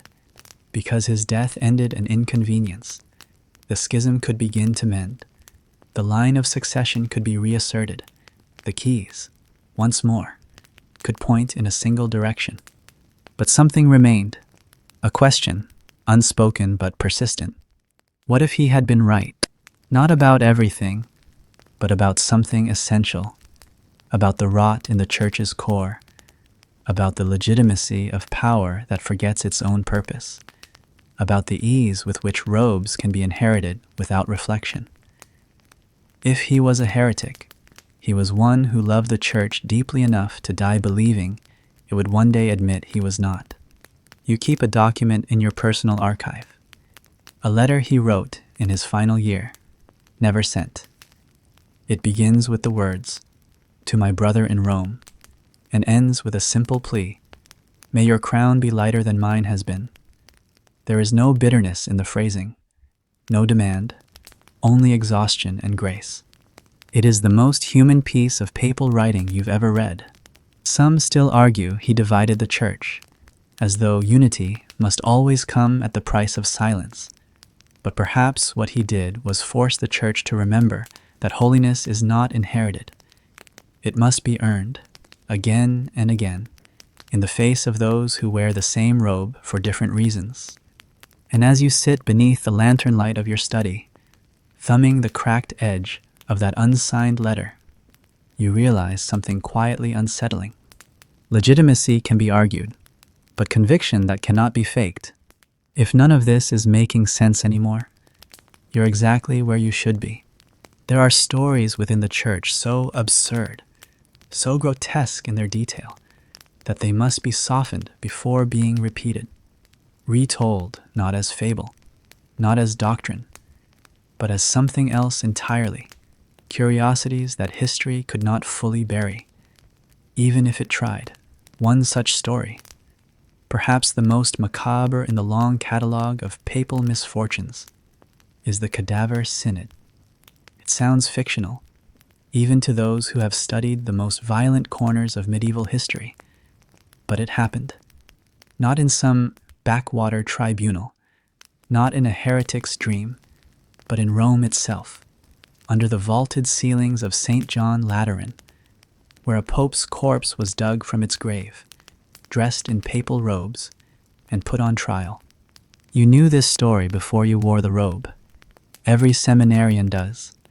It's passed around like a ghost tale, half whispered during late evenings in the dormitory halls. But when you ascend to the papacy, when the velvet of the throne touches your spine, and you begin to feel what it is like to breathe in incense that has outlasted empires, the story stops being strange and becomes something else entirely, a warning. Pope Formosus, the name alone is heavy with contradiction. In life, he was respected by some, loathed by others, and mistrusted by many. He had held positions in turbulent times, navigated loyalties between warring factions, and made enemies among those who thought his vision for the church too ambitious, or perhaps too flexible. He crowned the wrong king, or perhaps the right one, depending on who was keeping score. Regardless, when he died, it should have been the end, but it wasn't. His successor, Stephen VI, driven by fury, pressure, or perhaps madness, could not let the dead man rest. Political grievances disguised themselves as moral outrages, and justice, so-called, marched straight into blasphemy. They unearthed Formosus's remains, swollen, half-decayed, barely holding together under the weight of liturgical vestments. They propped him in a throne, his bones cloaked in sacred fabric, and placed him before a council of living judges who had already decided the verdict. It was not a trial, it was theater, but not of the uplifting sort. A deacon stood beside the corpse and answered questions on its behalf. The voice of Formosus was now a trembling young man reading from a script. The charges were ludicrous usurpation, ambition, heresy, but they were not the point. The point was humiliation. To strip away any legacy, any remaining sympathy, and ensure that the record showed obedience, even from the dead. The sentence came swiftly. All acts of Pope Formosus were annulled. His corpse was stripped of vestments. The 3 fingers used for blessing were severed, and the body no longer even afforded the dignity of rot in silence was tossed into the Tiber. Not as a man, not even as a warning, as trash. The people, horrified, rebelled. You might expect the church to have buried the incident literally and figuratively, but it remains in the records. Not proudly, not loudly, but undeniably, because what happened next only deepened the shame. The body, they say, washed ashore. The faithful retrieved it, hid it, and eventually returned it to holy ground. Another pope, later, reversed the judgment. Formosus was posthumously exonerated. The desecration was condemned. But the fact remains, a man once held as the vicar of Christ had been disrobed, dismembered, discarded, then quietly buried again, as though the first death had not been enough. You think of this often, more than you'd admit, especially in moments when your own decisions are called into question. Because the cadaver synod is not just an aberration, it is a reminder of what happens when the church forgets its own face. When politics overrides sacrament, when vengeance becomes liturgy, it reminds you that robes are not armor, that even sainthood, whatever it may mean, cannot defend the body once breath has left it. And most haunting of all, it teaches you that shame can survive death, that even in the grave, the past may be summoned, dressed, and punished again. You wonder, sometimes, what Formosus would have said had he truly been able to speak during his trial, whether he would have wept or laughed, whether he would have accepted the charges in some weary bid for peace, or whether he would have turned his hollow gaze on the room and said, simply, "This is not about me. This is about fear." Because that's what it was, wasn't it? Fear that the wrong man had worn the robe, fear that the church's authority had been wielded imperfectly, fear that admitting complexity in leadership would tear open a seam no dogma could patch, and fear, when ritualized, becomes cruelty. The bishops who presided over that absurd theater were not monsters. They were administrators, guardians of order, men terrified of ambiguity. Formosus had reminded them that power shifts, that allegiances evolve, that even the church is made of human hands, and so, to protect the illusion of eternal certainty, they destroyed the only thing they could still control, his body. You consider your own legacy, though you try not to dwell on it, but how can you not, when every gesture you make is recorded, dissected, preserved for future generations who may hate or sanctify you based on moments you yourself have half forgotten. You ask yourself what parts of your papacy will be remembered, and what parts will be buried, then perhaps unburied, then judged by people who never knew the weight of the keys you carried. There are days when you feel like you, too, are being tried in absentia, not by a council, but by silence. Every unanswered letter, every false smile at diplomatic meetings, every time you choose the lesser evil and wonder whether silence would have been braver. The robe does not protect you from this. It simply ensures that your every failure will echo a little longer than your voice. The church never officially banned posthumous trials. It simply stopped needing them. Today, reputations are exhumed through books, headlines, committees. There are no corpses in the courtroom, only quotes, misquotes, decisions placed beside contemporary values, like relics in the wrong display. You sometimes imagine that, years from now, your choices will be interpreted not by theologians, but by algorithms searching for controversy. You imagine your name beside the words controversial, complex, flawed, and you sigh. Formosus, at least, had no more to say. But even that proved insufficient. They buried him once, then pulled him out, then buried him again. Some people, it seems, are never allowed to rest. If the quiet held you longer than you meant, just say so. Even now, not every papal death was soaked in ceremony or swathed in symbolic suffering. Some came quietly in bed, some while kneeling at prayer, others after long illnesses the world mistook for piety. But a few ended under circumstances so absurd, so richly layered with contradiction, that they could almost be mistaken for comedy, if not for the silence they left behind. One such ending belonged to a pope who died, not in war, not by poison, not from plague, but at the height of a feast, his mouth still warm with roasted peacock, his fingers sticky with fig glaze, his heartbeat silenced beneath the laughter of men who toasted in his name without yet realizing he was already gone. They said it was indigestion, or apoplexy, or perhaps some failure of the blood, but whatever it was, it struck during a banquet so excessive that the memory of the menu alone became legend.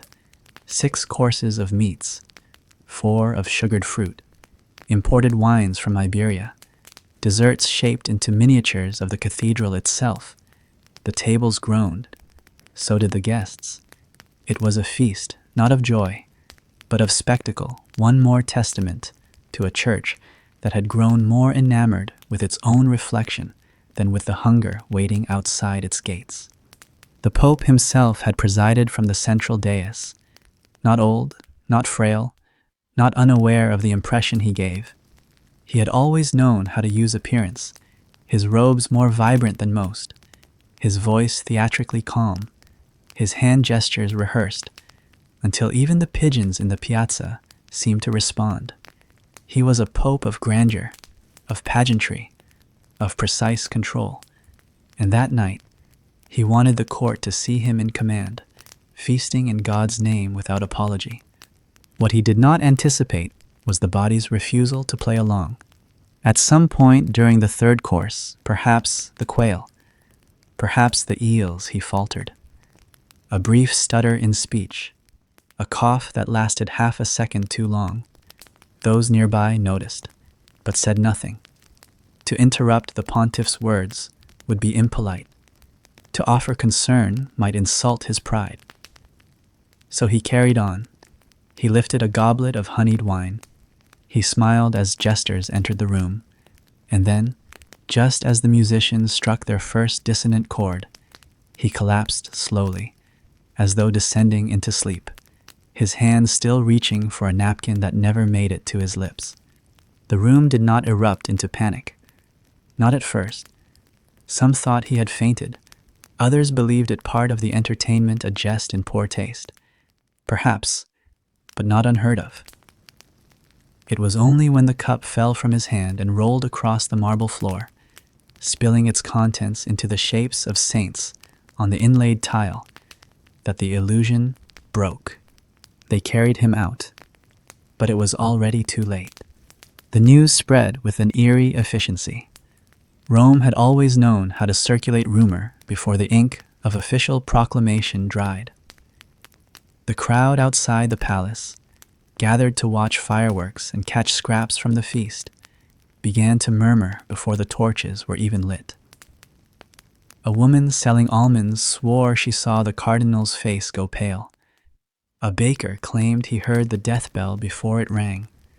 And somewhere near the river, a group of beggars who had not eaten in 2 days toasted with dirty water to a man who died full. You received the report the next morning. The language was cautious, as always. Unexpected complications, it read. A tragic conclusion to a joyous celebration. There was no mention of the extravagance, no acknowledgement of irony, but you knew, everyone did. In medieval history, the death of a pope should have been a moment of solemnity, a reflection on divine mystery, a ritualized passing of the torch. Instead, this death felt more like punctuation, a period after a sentence too long, too indulgent, too rehearsed. And perhaps that was its most unsettling truth, that even holiness, when performed too long without pause, forgets its own purpose. The official funeral was splendid. Golden drapes, incense in suffocating abundance, a eulogy that described the pontiff as a shepherd of unparalleled joy. But beneath the hymns, behind the veils, the murmurs remained. Some said he had been warned about his health. Others suggested a more deliberate cause, that perhaps a rival had seen the feast as opportunity. But no evidence was ever found, only silence and indigestion. You visited the room where he had died, not during the funeral, not during the formal rituals, but later, when the palace had returned to its routine. The table was gone, the chairs removed, only the floor remained, scrubbed clean, but still cold with memory. You stood there for a long while, not praying, just listening, to the absence, to the echo of laughter that had accompanied the last moment of a man who thought himself immortal by office, if not by flesh. The cooks were dismissed.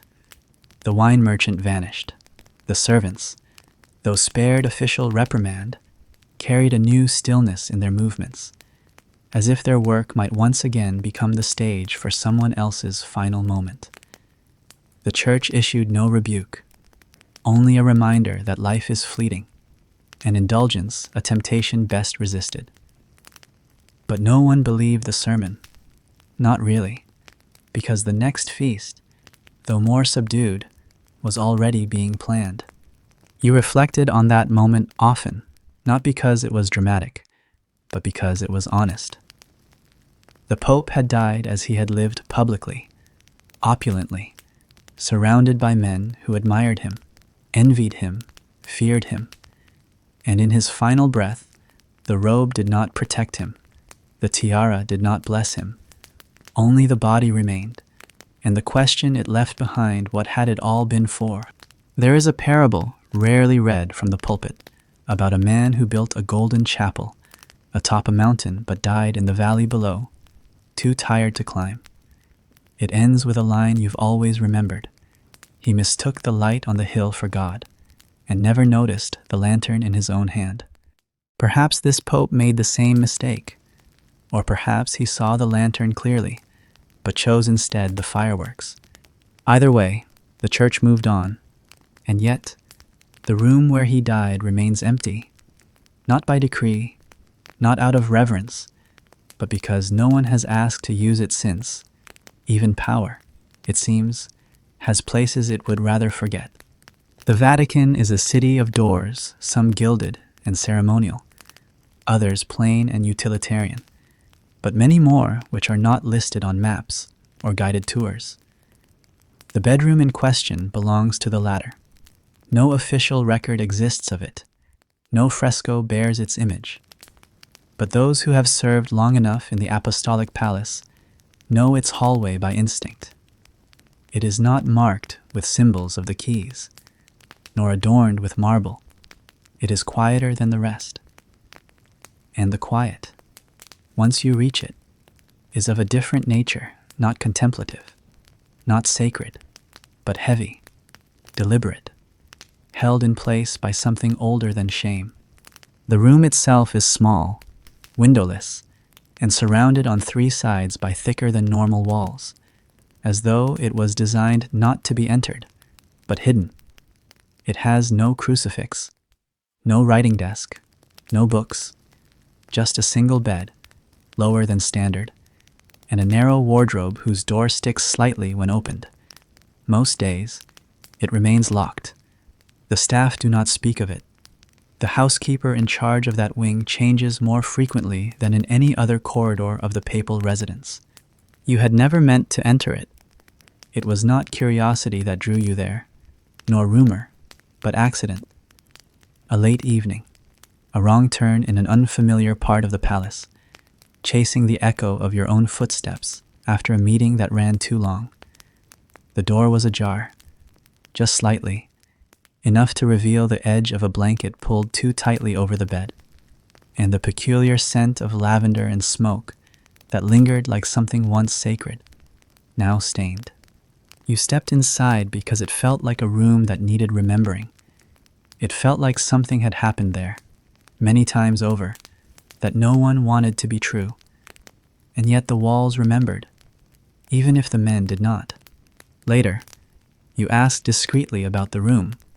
You did not expect an answer, but an older Monsignor, long retired from public duty, offered you one after a pause that felt like prayer. Some popes, he said, loved in secret. Others only sinned. We built that room for the ones who couldn't tell the difference. In medieval history, the private lives of popes were rarely private. Affairs, liaisons, whispered scandals, they drifted like smoke through every corner of Rome. Some denied everything. Some confessed at the end.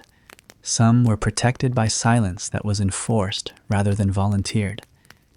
And yet, despite the commonness of such stories, there are a few that remain too painful to repeat because they do not concern ambition, or pride, or even lust, but loneliness. And when that kind of story makes its way into the highest room in Christendom, the Church does not punish it. It buries it. The man who once used that room, whose name you learned only later, by cross-referencing dates and footsteps, had not been evil, nor particularly ambitious. He was, by most accounts, diligent, quiet, thoughtful in speech, and generous in liturgy. He took communion with a kind of reverence that made even jaded priests sit up straighter. But he was also deeply alone, not theatrically so, not in a way that begged sympathy or spiritual reflection, but in the quietest, most dangerous form of loneliness, the kind that lives in the pauses between duties. He had arrived at the papacy unexpectedly, a compromised candidate in a time of tension, elevated more for his neutrality than for any particular strength. He smiled often, but no one ever asked him what he missed, what he had given up to wear the robe. They noticed, eventually, the late nights, the private masses, the hesitation before blessing newly married couples, the way he would walk, unaccompanied, through the gardens after midnight, gloved hands trembling not with age, but restraint. And then, quietly, the visits began. A servant, young, quiet, competent. The records never listed his full name, only his duties, linens, candles, chamber maintenance. He arrived through the side corridors, always after dark, always unannounced. There was no scandal, no one spoke of it, but the room was reassigned, cleared of its original purpose, and refitted for discretion. What passed between them, no one can say with certainty. There are no letters, no testimonies, only silences that change shape. The Pope became less certain in speech, less ceremonial in tone. He lingered longer at confession. He spent more time alone. The servant, eventually, was reassigned quietly, respectfully, to a distant outpost where he died of fever within a year. The Pope never named him again, but he kept the room, and in time he died in it. Not suddenly, not tragically, just quietly. One evening, the guards found him seated on the edge of the bed, his vestments folded carefully on the chair, his hands resting on his lap. No note, no indication of illness, only the impression of weight finally released. The Church did not make public where he passed. His tomb speaks of sanctity. His biography omits loneliness. The narrative presented is one of quiet dignity and spiritual clarity. But the room remains. No one has used it since. You think of it sometimes when the crowd applauds too loudly, when the faithful kiss your hand without looking into your eyes, when you sit alone with your thoughts and realize you are surrounded by a palace and yet more isolated than the most forgotten parish priest. The room reminds you that the robe covers everything, but heals nothing. That no matter how ornate the throne, it cannot warm the absence of companionship. That some sins are not punishable because they are not crimes, but they are hidden because they are too tender to expose. There is no official doctrine for what to do with a pope who loved someone he should not have. There is only forgetting. There is only a hallway that doesn't appear on maps. There is only a door that sticks, and the knowledge that somewhere beneath the layers of gold and incense, there was once a man who prayed, not for forgiveness, but for peace, knowing that one might come, but not both. Power does not need to shout. It rarely does. Once it has settled itself comfortably behind walls of protocol and centuries of precedent.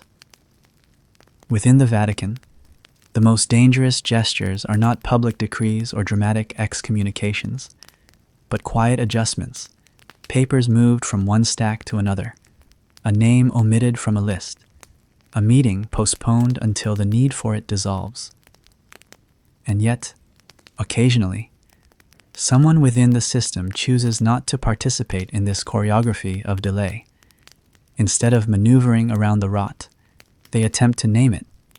One such man wore the robe of the Pope. He believed reform could begin from the throne itself. He also believed he would be allowed to try. At first, they welcomed his tone. He spoke plainly. He preached sermons with fewer metaphors and more verbs. He visited hospitals not just for photographs, but for the sake of the dying. He reduced expenditures on garments and ceremony. He refused gifts, or at least the more ostentatious ones, and insisted on sleeping in the smaller residence rather than the ornate papal apartments. Those gestures, modest though they were, unsettled many, because in medieval history, change is not measured by scale, but by the disruption of assumption. And this pope disrupted not through revolution, but by returning attention to the simplest questions. What is the church for? Who does it serve? He opened the accounts. Not all, but enough. He published the salaries of certain clergy. He halted construction on a palace extension and redirected the funds to a famine-stricken province. He revised internal guidelines about indulgence revenues and proposed not mandated, just proposed that bishops live in accommodations similar to those of their poorest parishioners. The backlash came in the usual forms: concern for tradition, appeals to the dignity of office, whispers that humility, when made public, becomes vanity. But underneath those objections was a deeper discomfort. He made the others look excessive by comparison, and in institutions governed by image, being less ostentatious is sometimes more threatening than being heretical. You remember the letter. It arrived on your desk one spring morning, sealed but unsigned, written in the kind of cautious script that only truly powerful men use. It accused the Pope gently, of course, of politicizing the church, of reducing sacred liturgy to social program, of inviting misinterpretation by appearing too aligned with the concerns of ordinary people. The phrase that lingered longest, however, was this: there is a dignity to being cloaked in God, which must not be confused with common dust. It was an elegant way of saying, stay in your place, remain above the masses, do not kneel unless it is scripted. But he continued, quietly.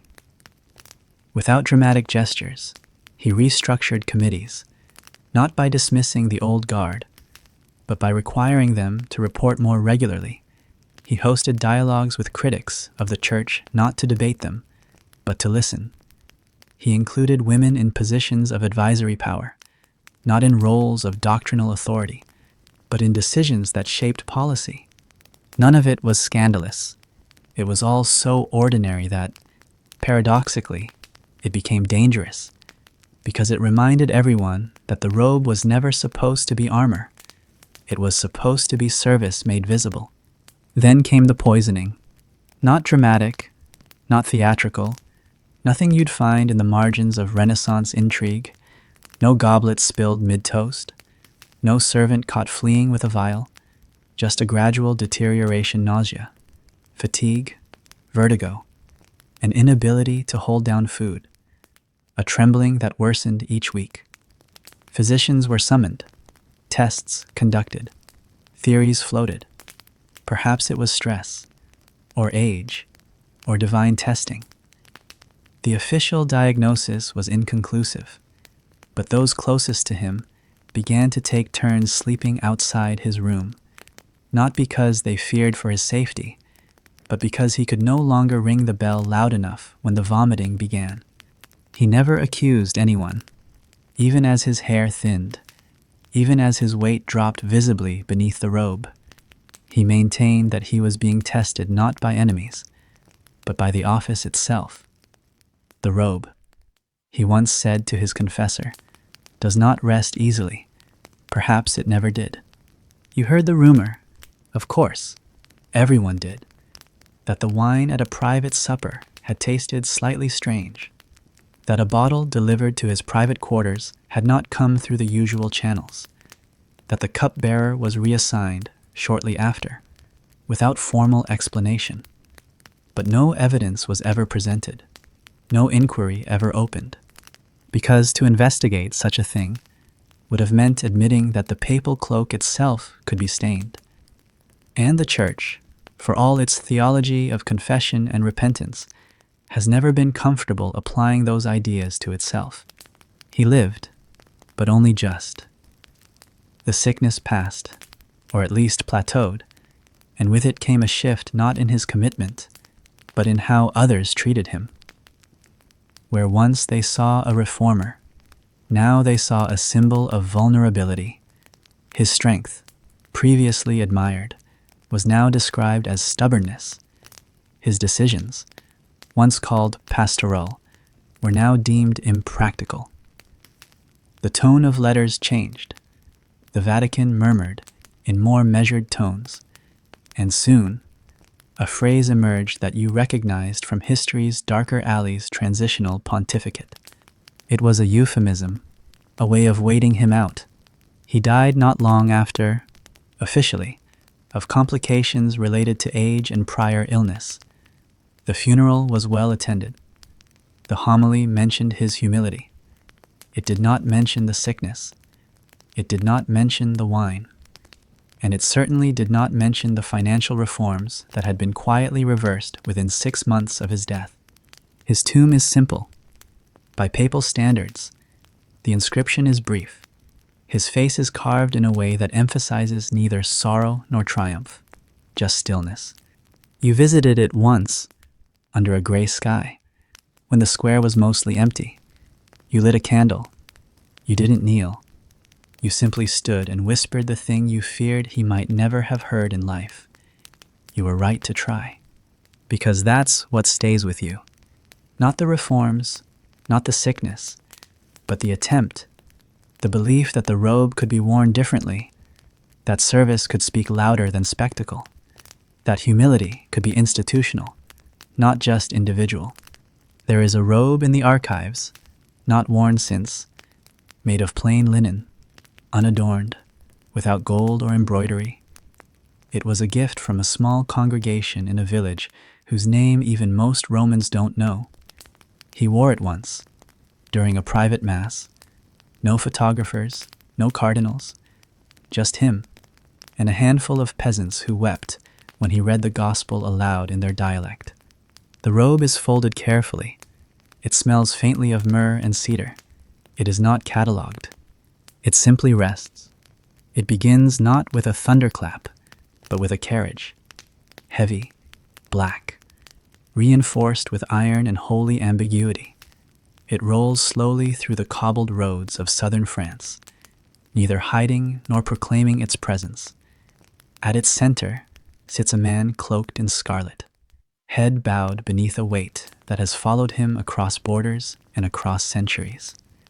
He is not the first to wear it, nor will he be the last. But in this moment, he carries not only the title of Pope, but the responsibility of making the impossible choice look righteous. The papacy had always called Rome home. That was the rhythm of the world, at least as Christendom understood it. St. Peter's bones slept there. The apostles had bled into its soil. It was not just a city, but a relic in motion, a breathing scripture whose streets were paved in both prayer and betrayal. To take the keys of St. Peter anywhere else was, by nature, a deviation. And yet, in 1309, the papacy moved, quietly, strategically, entirely. They said it was for safety. Rome had become unstable. The city festered with factional violence, crumbling infrastructure, and noble families who considered murder part of governance. The popes, meanwhile, had become pawns in increasingly volatile Italian politics. So when Pope Clement V, a Frenchman, announced that the Holy See would now reside in Avignon, it was framed as a temporary, necessary decision. It lasted 67 years. You understand what that means only when you walk through Avignon yourself. The stone of the Palais des Papes is pale and elegant, more castle than cathedral. Its silence is deliberate, the kind of silence that seems to lean in and ask questions you're not prepared to answer. The wind moves differently there, sharper and more precise, as if history itself is less forgiving beneath French skies. And yet, inside that silence, power thrived. Avignon became not just a substitute capital of the church, but a machine, efficient, bureaucratic, and terrifying in its ability to generate influence without inspiration. The cardinals who gathered there were largely French. The appointments that followed were largely French. And the papacy, though still proclaiming universality, began to whisper in only one tongue. This was the Avignon papacy. 7 popes, dozens of bishops, hundreds of decisions, all made with the subtle suggestion that proximity to French royalty was more useful than spiritual neutrality. Diplomacy became entanglement. Sacrament became leverage. The robes grew heavier with silk, while the voices inside them grew lighter with compromise. Not all of it was corrupt. Some of it was simply human, the desire to protect, to stabilize, to preserve. But preservation has a price. And in the case of Avignon, that price was Rome. Because while the popes whispered from across the Alps, Rome decayed spiritually, politically, even architecturally. Pilgrims arrived and found not leadership, but vacancy. The eternal city echoed with absence. Graffiti bloomed on the abandoned walls of chapels. Thieves stripped marble from holy buildings. Priests preached to empty pews, wondering if heaven had shifted slightly west. The people didn't call it strategy. They called it betrayal. You can still hear it if you press your palm against the stone walls of St. John Lateran and listen, a kind of humming low, bitter, relentless. They say stones do not speak, but in Rome they remember, and they do not forgive easily. There were voices, of course, who cried out even then, mystics, monks, a few courageous theologians, and most famously, a woman, Catherine of Siena, barely literate, barefoot, and relentless, wrote letters to the Pope in Avignon with a boldness that frightened even seasoned clerics. "Be a man," she wrote. "Come home." Eventually, one did. Gregory XI, the 7th and final Pope of Avignon, returned the papal seat to Rome in 1377. But it was too late to erase the fracture, too late to silence the suspicion, because in the wake of Avignon, something darker arrived: the Western Schism. 2 popes, then 3, competing claims, competing courts, a church split not by theology, but by politics, by the arrogance of geography, and behind all of it, the ghost of Avignon remained whispering, Not all popes died in Rome after that. Some were buried far from the basilicas. Some never had a proper tomb. Some were excommunicated by their rivals. Some were recognized only after death, when time softened the lines between orthodoxy and error.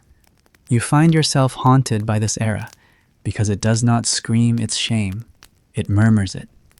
In treaties, in financial ledgers, in the minutes of councils where no one raised their voice, but the ink still bled. The popes of Avignon did not fall with drama. They faded, one by one, their names written in gold, but read with doubt, their legacies filed away in archives that even scholars hesitate to cite with certainty. And yet the true shame is not that they reigned from Avignon. It is that, in doing so, they revealed how easily faith can be relocated when convenience outweighs courage. You think of that every time you sign a decree that feels too diplomatic, every time you shake a politician's hand and feel, somewhere deep, that your soul has not entirely approved the gesture. Every time you wonder whether you are leading or merely surviving in the shape of leadership, because that is what Avignon reminds you, that the church, for all its incense and Latin, is still made of men, and men can be tempted, not only by sin, but by safety. There's a chapel in Avignon where a single candle still burns. No tourists photograph it, no guidebook explains it, but if you stand beside it long enough, you'll hear something not in words, but in the weight of silence. It says, "Remember where you belong," and if you are wise, you will listen. He was not the youngest pope. That distinction never belonged to him, though history often tries to make the story neater than it was. No, he was the nephew, a child draped in cloth far too heavy for his shoulders, a symbol long before he could speak fluently. He was given titles before he learned to pray, rings before he grew calluses, and power before he had seen the world outside of palace walls. He was not born for sainthood. He was born for strategy. Nepotism is not a medieval invention, but the church in the 15th century elevated it to an art. When you are a pope facing death, and you cannot pass your crown to a son because celibacy is written into your robes, you find a nephew, a cousin, a grandchild born in silence and raised in luxury. You create loyalty where bloodlines would have done the work elsewhere. You build your dynasty not through heirs, but through appointments. And so he became bishop at 6. The child sat on a throne carved by artisans older than his mother. He held a staff nearly as tall as his body. He wore a mitre whose gold thread glinted with authority not yet earned. Monks bowed before him. Courtiers kissed his ring. Choirs sang as he was led, not walking, but carried, into cathedrals built centuries before his birth. They called him Excellency. They called him Your Grace. But they never called him boy. That would have been honest. He did not administer sacraments. He did not deliver sermons. But his signature, or the hand that moved his hand, decided fates. Dozens of appointments passed through him. Land grants, tithes, political favors disguised as religious obligation, all under the authority of a bishop who could not yet write his own name without trembling. By 9, he understood what silence meant, how to watch without reacting, how to nod at things he barely grasped. He had been taught to pray, yes, but he had also been taught to calculate when to speak, when to excuse himself, when to feign ignorance. It was not innocence that protected him, it was usefulness. Because a child bishop was, in truth, the most perfect puppet. He offended no one, he betrayed no factions, and through him, older men could carry out their will while claiming the sanctity of youth. But youth fades, even in golden halls, especially there. By 13, he had become clever. He learned which advisors to trust, which smiles were sharpened behind the teeth. He understood that his uncle, The Pope, who had raised him like a prized possession, was grooming him for something greater, perhaps a cardinalship, perhaps, eventually, the throne itself. But he also saw the envy that flickered in the eyes of other clerics, men, who had studied for decades and still stood behind velvet ropes while he passed through them. So he began to resist. Not openly, that would have been suicide, but slowly. He refused to endorse certain appointments. He delayed his public appearances, citing illness. He began visiting cloisters not on official orders, but alone, unannounced. And in those quiet spaces, he asked monks the questions no one else would answer. Why are the poor not at our tables? Why do we wear silk when Christ wore sandals? Why do men weep when we arrive? They told him carefully, sometimes reluctantly, but they told him. It shook him. He began to walk the streets at night, cloaked, disguised, slipping past guards who had long since stopped questioning his absences. He watched how priests begged for coin, how parishioners kissed relics that might have been bone or might have been nothing, how widows sat at the edges of the market, ignored even by the charitable. And slowly, his robe began to itch, not literally, but inwardly, as though something holy had been wrapped too tightly around something still trying to breathe. Then came the turning. His uncle died. The conclave met. Politics swirled like incense, thick and suffocating. A new pope emerged, not a friend, not an enemy, but a man who owed him nothing. He was 16. The bishopric was revoked, ceremonially but firmly. A quiet demotion, an invitation to pursue further spiritual reflection, in other words, exile. He accepted, but not with shame, with relief. He walked away, literally, with no carriage, no attendance, just a sack of books and a single ring he refused to give back, not out of pride, but as a reminder. He traveled to a monastery near the border, far from Rome, far from the eyes of ambition, and there he began to write. What he wrote was not published in his lifetime. Not all of it, anyway, but some survived reflections on power, on youth, on the unbearable tension between faith and institution.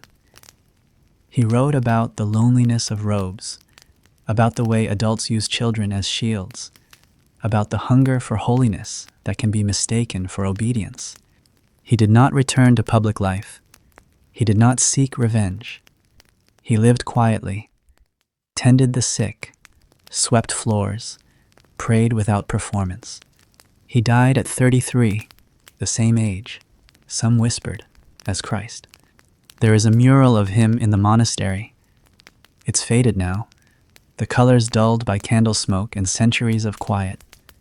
But you can still see the outlines, a boy in bishop's garb, standing barefoot.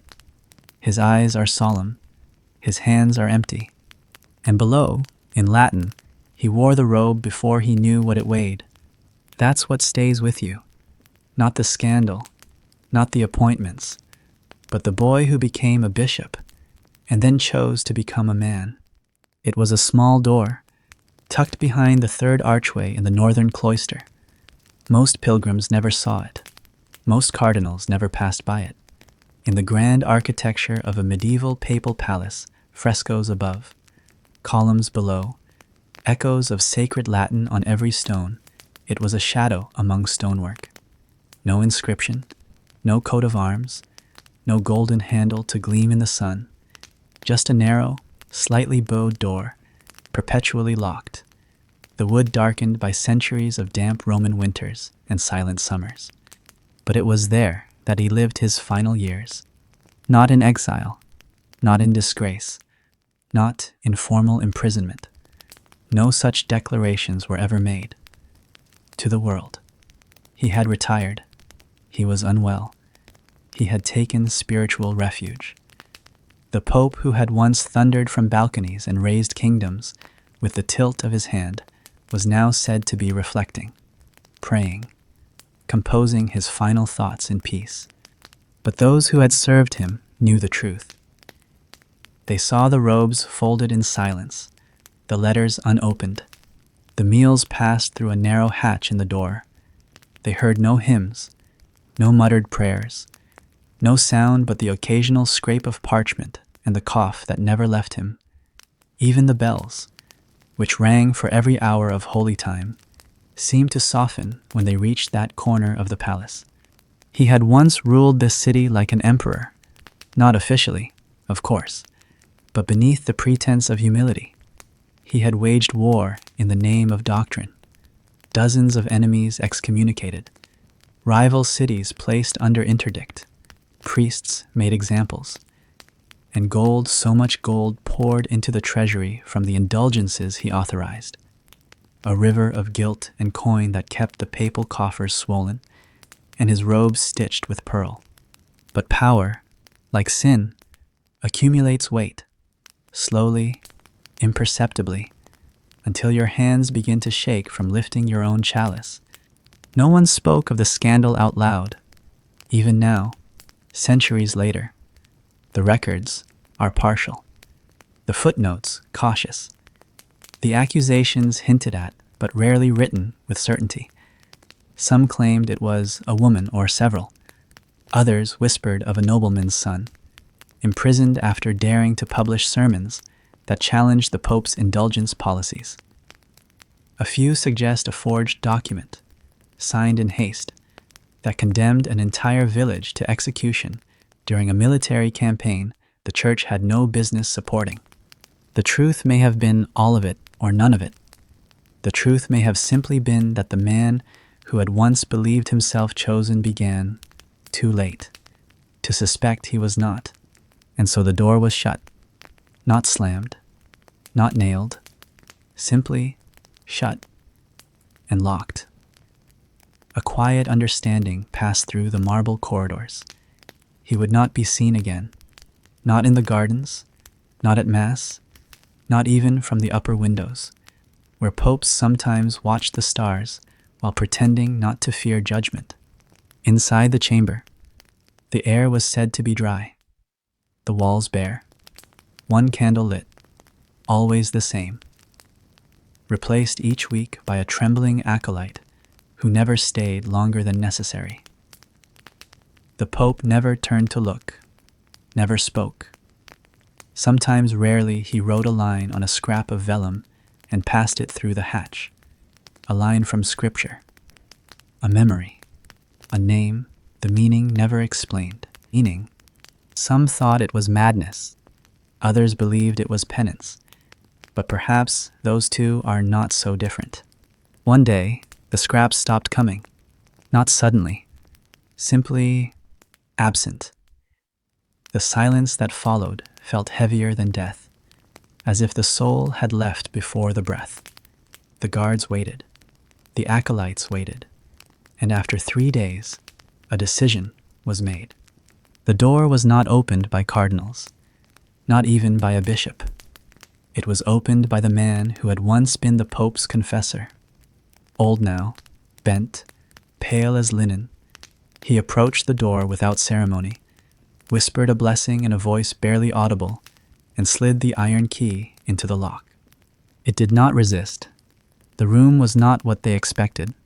There were no piles of books, no hidden letters, no altar, no chest of gold to suggest a pope's private fortune, just a wooden bed, a chair, a simple crucifix carved in olive wood, hung slightly askew, and on the floor beside the bed, a folded robe, papal white, yellowing with age, untouched by moths, as if it had been laid down only moments before.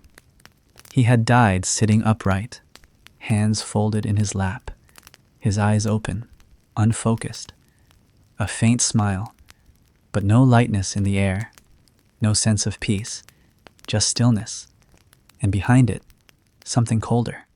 On the desk, a single parchment. They dared not read it at first, not until a new pope had been elected and the mourning banners raised. Even then, The document was handled like relic or poison, studied, debated, weighed in the balance of faith and fear. It was not a confession, nor was it a blessing. It was a record of names. No explanations, no events. Just names, rows upon rows, written in the same tight, even hand. Some were clergy, some were unknown, some had been executed, some had simply vanished. At the bottom, a single line, "May they find mercy, if not from me, then from the one I no longer dare to name." He was buried without ceremony. A private mass, no procession. The tomb, a side vault in a lesser chapel, was sealed with a plain stone bearing only his papal name. But somewhere else in the Vatican archive, some say there exists a second marker, one with his birth name, etched into parchment, stored in a box that has not been opened in centuries. Two names, two doors, one never opened in life, one never opened in death. And so it was that the Pope who had once ruled with thunder disappeared not into flames, but into quiet, into the kind of silence that makes history hesitate, not from doubt, but from shame. You think of that silence often, when your own pen hesitates above a decree, when you kneel before a crucifix and wonder whether the eyes carved into it are truly blind, when you pass locked doors and feel the echo of another breath, long gone but still pressing against the air. Because the shame of power is not always what it does, but what it leaves behind. A chamber no one enters, a robe never touched again, a name whispered only by the walls. There are burials, and then there are silences. The former follows ritual, the swing of incense, the toll of bells, the muttered Latin that drapes a body in holiness like a final garment. The latter, however, is older. It does not obey liturgy. It does not wait for processions or witnesses. It arrives alone and stays long after the tomb is sealed. And it was this silence that swallowed him, not as a punishment, but as the only thing left that could bear the weight of what he had done. He was not the worst pope to have ever lived, nor the most corrupt. History remembers others more vividly: the poisoners, the warmongers, the lovers of luxury who painted their ceilings with gold while children starved beyond the gates. He did none of those things, or at least, not in ways that left records easy to condemn. His sin was quieter, and that made it heavier. He had believed he was doing God's work. That was the part that broke him in the end, because when the letters were found not in a chest, but sewn into the lining of his travel satchel, long after his heart had stopped, they revealed not scandal, but intention. Years of correspondence with bishops, diplomats, even scholars whose names had since faded from memory, carefully crafted responses, encouragements, reprimands, and between the lines, a thread of belief absolute, unwavering belief that the Church must survive, even if the soul of it did not. He had endorsed torture not as cruelty, but as defense. He had funded inquisitions not out of vengeance, but out of fear that heresy would unravel the fragile cloth of order he had sworn to preserve. He had silenced voices not because he hated them, but because he believed they endangered something greater. He did not hate truth. He simply mistrusted it when it came too fast, too loud, too unwashed. And that is the kind of sin that buries itself not in the earth, but in the memory of those who survive you. The funeral was held at dawn, in the side chapel of St. Sylvester. No trumpets, no procession, only 4 priests, a tired archdeacon, and 2 servants who had grown old polishing chalices with no names on them. The body arrived early, wrapped not in papal vestments, but in a plain linen shroud, as if trying to unwrite itself. The golden ring was removed, the seal of office placed on the altar, not in his hand, a choice made quietly, as most choices surrounding him were. There were no mourners lining the path, no nobles with black gloves, no banners fluttering half-mast. The city did not know, or perhaps it knew too well and chose, finally, to forget. The bells rang only once, and even then, the sound was thin, as though the rope had been pulled reluctantly. Inside the chapel, the air was cold, not from lack of warmth, but from what the space remembered. The walls had absorbed centuries of prayers and screams, baptisms and betrayals, and now they watched this final rite without judgment, only endurance. The archdeacon spoke a brief litany. He did not use the papal name. He did not name virtues or failings. He only said the words, "May God receive him as he will." Nothing more. Then they buried him. No sarcophagus, no mosaic. A simple stone slab placed flush with the floor, as though the church itself was unsure whether to raise him or press him down.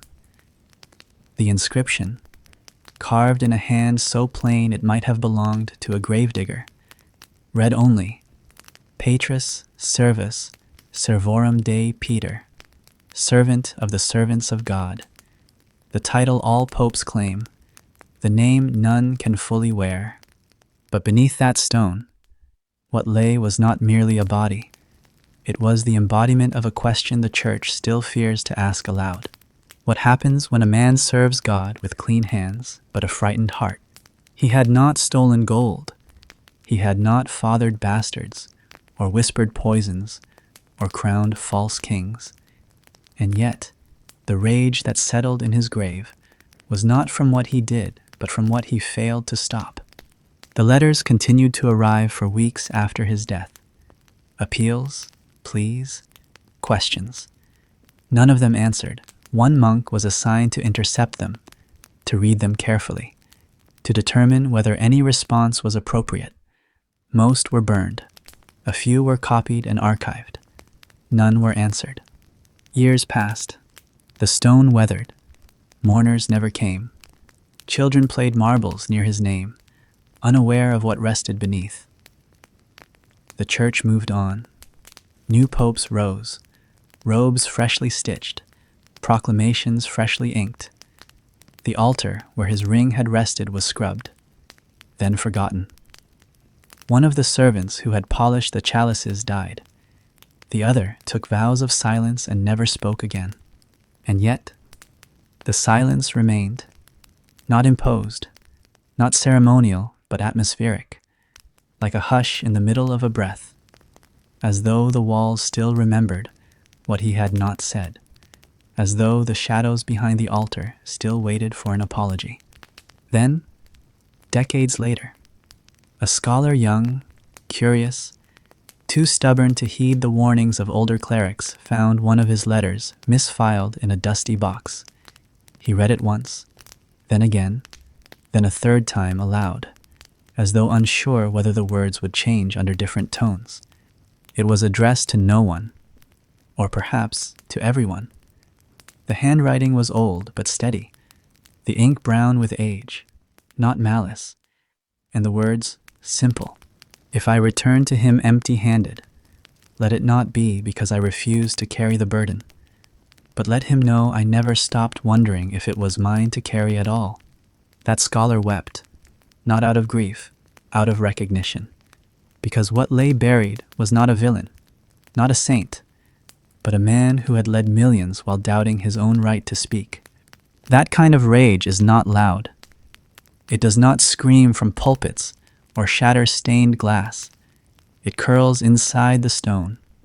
It lingers in the dust motes, floating above a sealed tomb. It passes, like a shadow, across the faces of those who wear the same ring but feel its weight differently. So now, when you walk the halls of that chapel, if you ever do, look down. You will find the stone worn, dull, easily missed. But if you stop, if you truly stop and listen, you may hear it breathing. Not his voice, not words, just a silence thick enough to carry the truth. Because some popes die in glory, some die in exile. But the ones who die in shame, they are never truly buried. They remain beneath your feet, in the echo of your prayers, in the hesitation between your amen and your next breath. And that, perhaps, is the price of leading the faithful while wondering if you still belong among them. It begins, not with her name, but with its absence. Centuries of papal records, royal chronicles, bishops' letters, cathedral scrolls, and yet her name is often a ghost in the margins, an afterthought, or worse, a blank. When she is mentioned, it is as a shadow tethered to scandal, a woman defined not by her voice, but by the echoes of men who tried to silence her.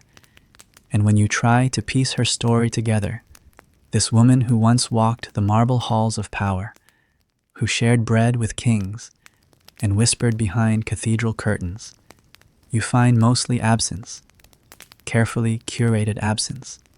They called her consort, intercessor, temptress, interloper, but never queen, never leader, never voice of Rome. And yet, for a time, she held more influence over the papal court than most cardinals dared admit. Not officially, not with tiaras or bulls or seals, but with letters she composed in midnight ink, with coins she redirected quietly to hungry cities, with alliances she stitched between enemies the Pope himself had failed to reconcile. She was not the wife of a pope not in name, at least, but she was his companion, his confidant, some say his conscience. Her origins were low, not noble, not even merchant-born. A tailor's daughter, born in the outskirts of Rome, where the aqueducts cast long shadows, and children learned Latin only by hearing it in the distance. But she learned quickly from priests, from pilgrims, from books she was never meant to open. By the time she was 16, she could recite scripture in 3 tongues and speak of Augustine's confessions as if they were her own. That was how she entered the palace, not as a guest, not as a servant, but as a reader assigned to the library of a bishop who believed her memory a curiosity, a parlor trick to entertain clerics during wine-soaked evenings. Yet, within a year, it was she who corrected their sermons, she who annotated their margins. And one day, when the future pope, then only a cardinal, heard her speak of justice in the writings of Gregory, he did not dismiss her. He listened. From that day forward, she was never far from him. Not in public, of course. Her presence was always disguised as a secretary, as a theological scribe, as a silent assistant holding parchment just behind the curtain. But those who knew, knew. She dined when others had left. She offered opinions he would later repeat. She reminded him of the names he forgot and the wounds he was too proud to heal. She asked for no title, but in Rome, where gossip moved faster than grace, her name grew thorns. They said she ruled him, that she seduced him with honeyed heresies, that she hid pagan texts beneath her robes and whispered curses into the ears of sleeping bishops, that she wrote the encyclical on mercy that the Pope signed without change, that she forged letters to prevent executions, that she knew more about canon law than half the curia. None of this was ever proven, but that was the point. It didn't need to be. The Church did not tolerate women who walked its upper halls without shame. It did not know how to categorize her brilliant but not ordained, humble yet defiant, articulate without permission. So it did what powerful men have always done with dangerous women. It erased her. First from the records, then from the memory of those who relied on them. The Pope never named her in his official writings, perhaps to protect her, perhaps because he was afraid. Either way, when he died suddenly, and under circumstances still debated by scholars, she vanished. Not figuratively, literally. One morning, she simply did not appear in the library. Her chamber was empty. the letters on her desk untouched. A single candle burned all the way down, as though no hand had reached for it in the night. Some say she was exiled. Others believe she was taken to a convent. Her name changed, her tongue silenced by vows not freely chosen. One theory, whispered only by archivists who work too late and drink too much, suggests she was buried beneath the chapel floor, not in punishment, but in secret reverence. That her grave lies near the one marked only by Servus Servorum Dei, the Pope buried in shame, and that the two names, once spoken together, form a story the Church never dared to canonize. We will likely never know, because the silence around her was curated with precision. Documents where her handwriting was obvious rewritten, letters bearing her turn of phrase lost, sermons she corrected now credited to nameless assistants or junior clerics. Only fragments remain. A passage in a bishop's diary that mentions the woman who asked better questions than most priests. A margin note in a book of Psalms, unsigned, but with her favorite misquotation of Isaiah.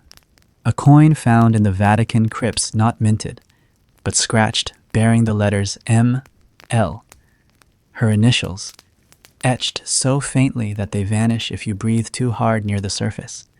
And yet, she remains, not in the histories, perhaps, but in the hesitations of those who write them, in the tone of the papal letters that softened after her presence, in the record of cities that were spared, of trials that did not end in fire, of prisoners who were quietly released with no explanation. She is the silence between dogma and doubt, the question beneath every confident decree, the breath the Church takes before it says, because God wills it wondering. Just for a second, if she would have said the same. There is no statue, no feast day, no stained glass window to catch her face in colored light. But if you walk the papal library after dusk, and past the third shelf from the left, where the oldest manuscripts hide, you may find a book that should not be there, one with a page turned down at Psalm 85. The psalm that ends, "Mercy and truth are met together, righteousness and peace have kissed." And in the margin, a line written in faded ink. He would have forgotten that verse, but I remembered. This is what it means to be erased and still endure, to be cast out by history, but remembered by its shadows, to walk unseen, but leave footprints the Church cannot fully sweep away. She was never called queen, but in the quiet corners of power, she reigned. And she still does, even now, even here, when we speak of justice softened by mercy, when we wonder if a woman once saved a man meant to save the world, we are speaking of her. The queen history tried to erase, but forgot how,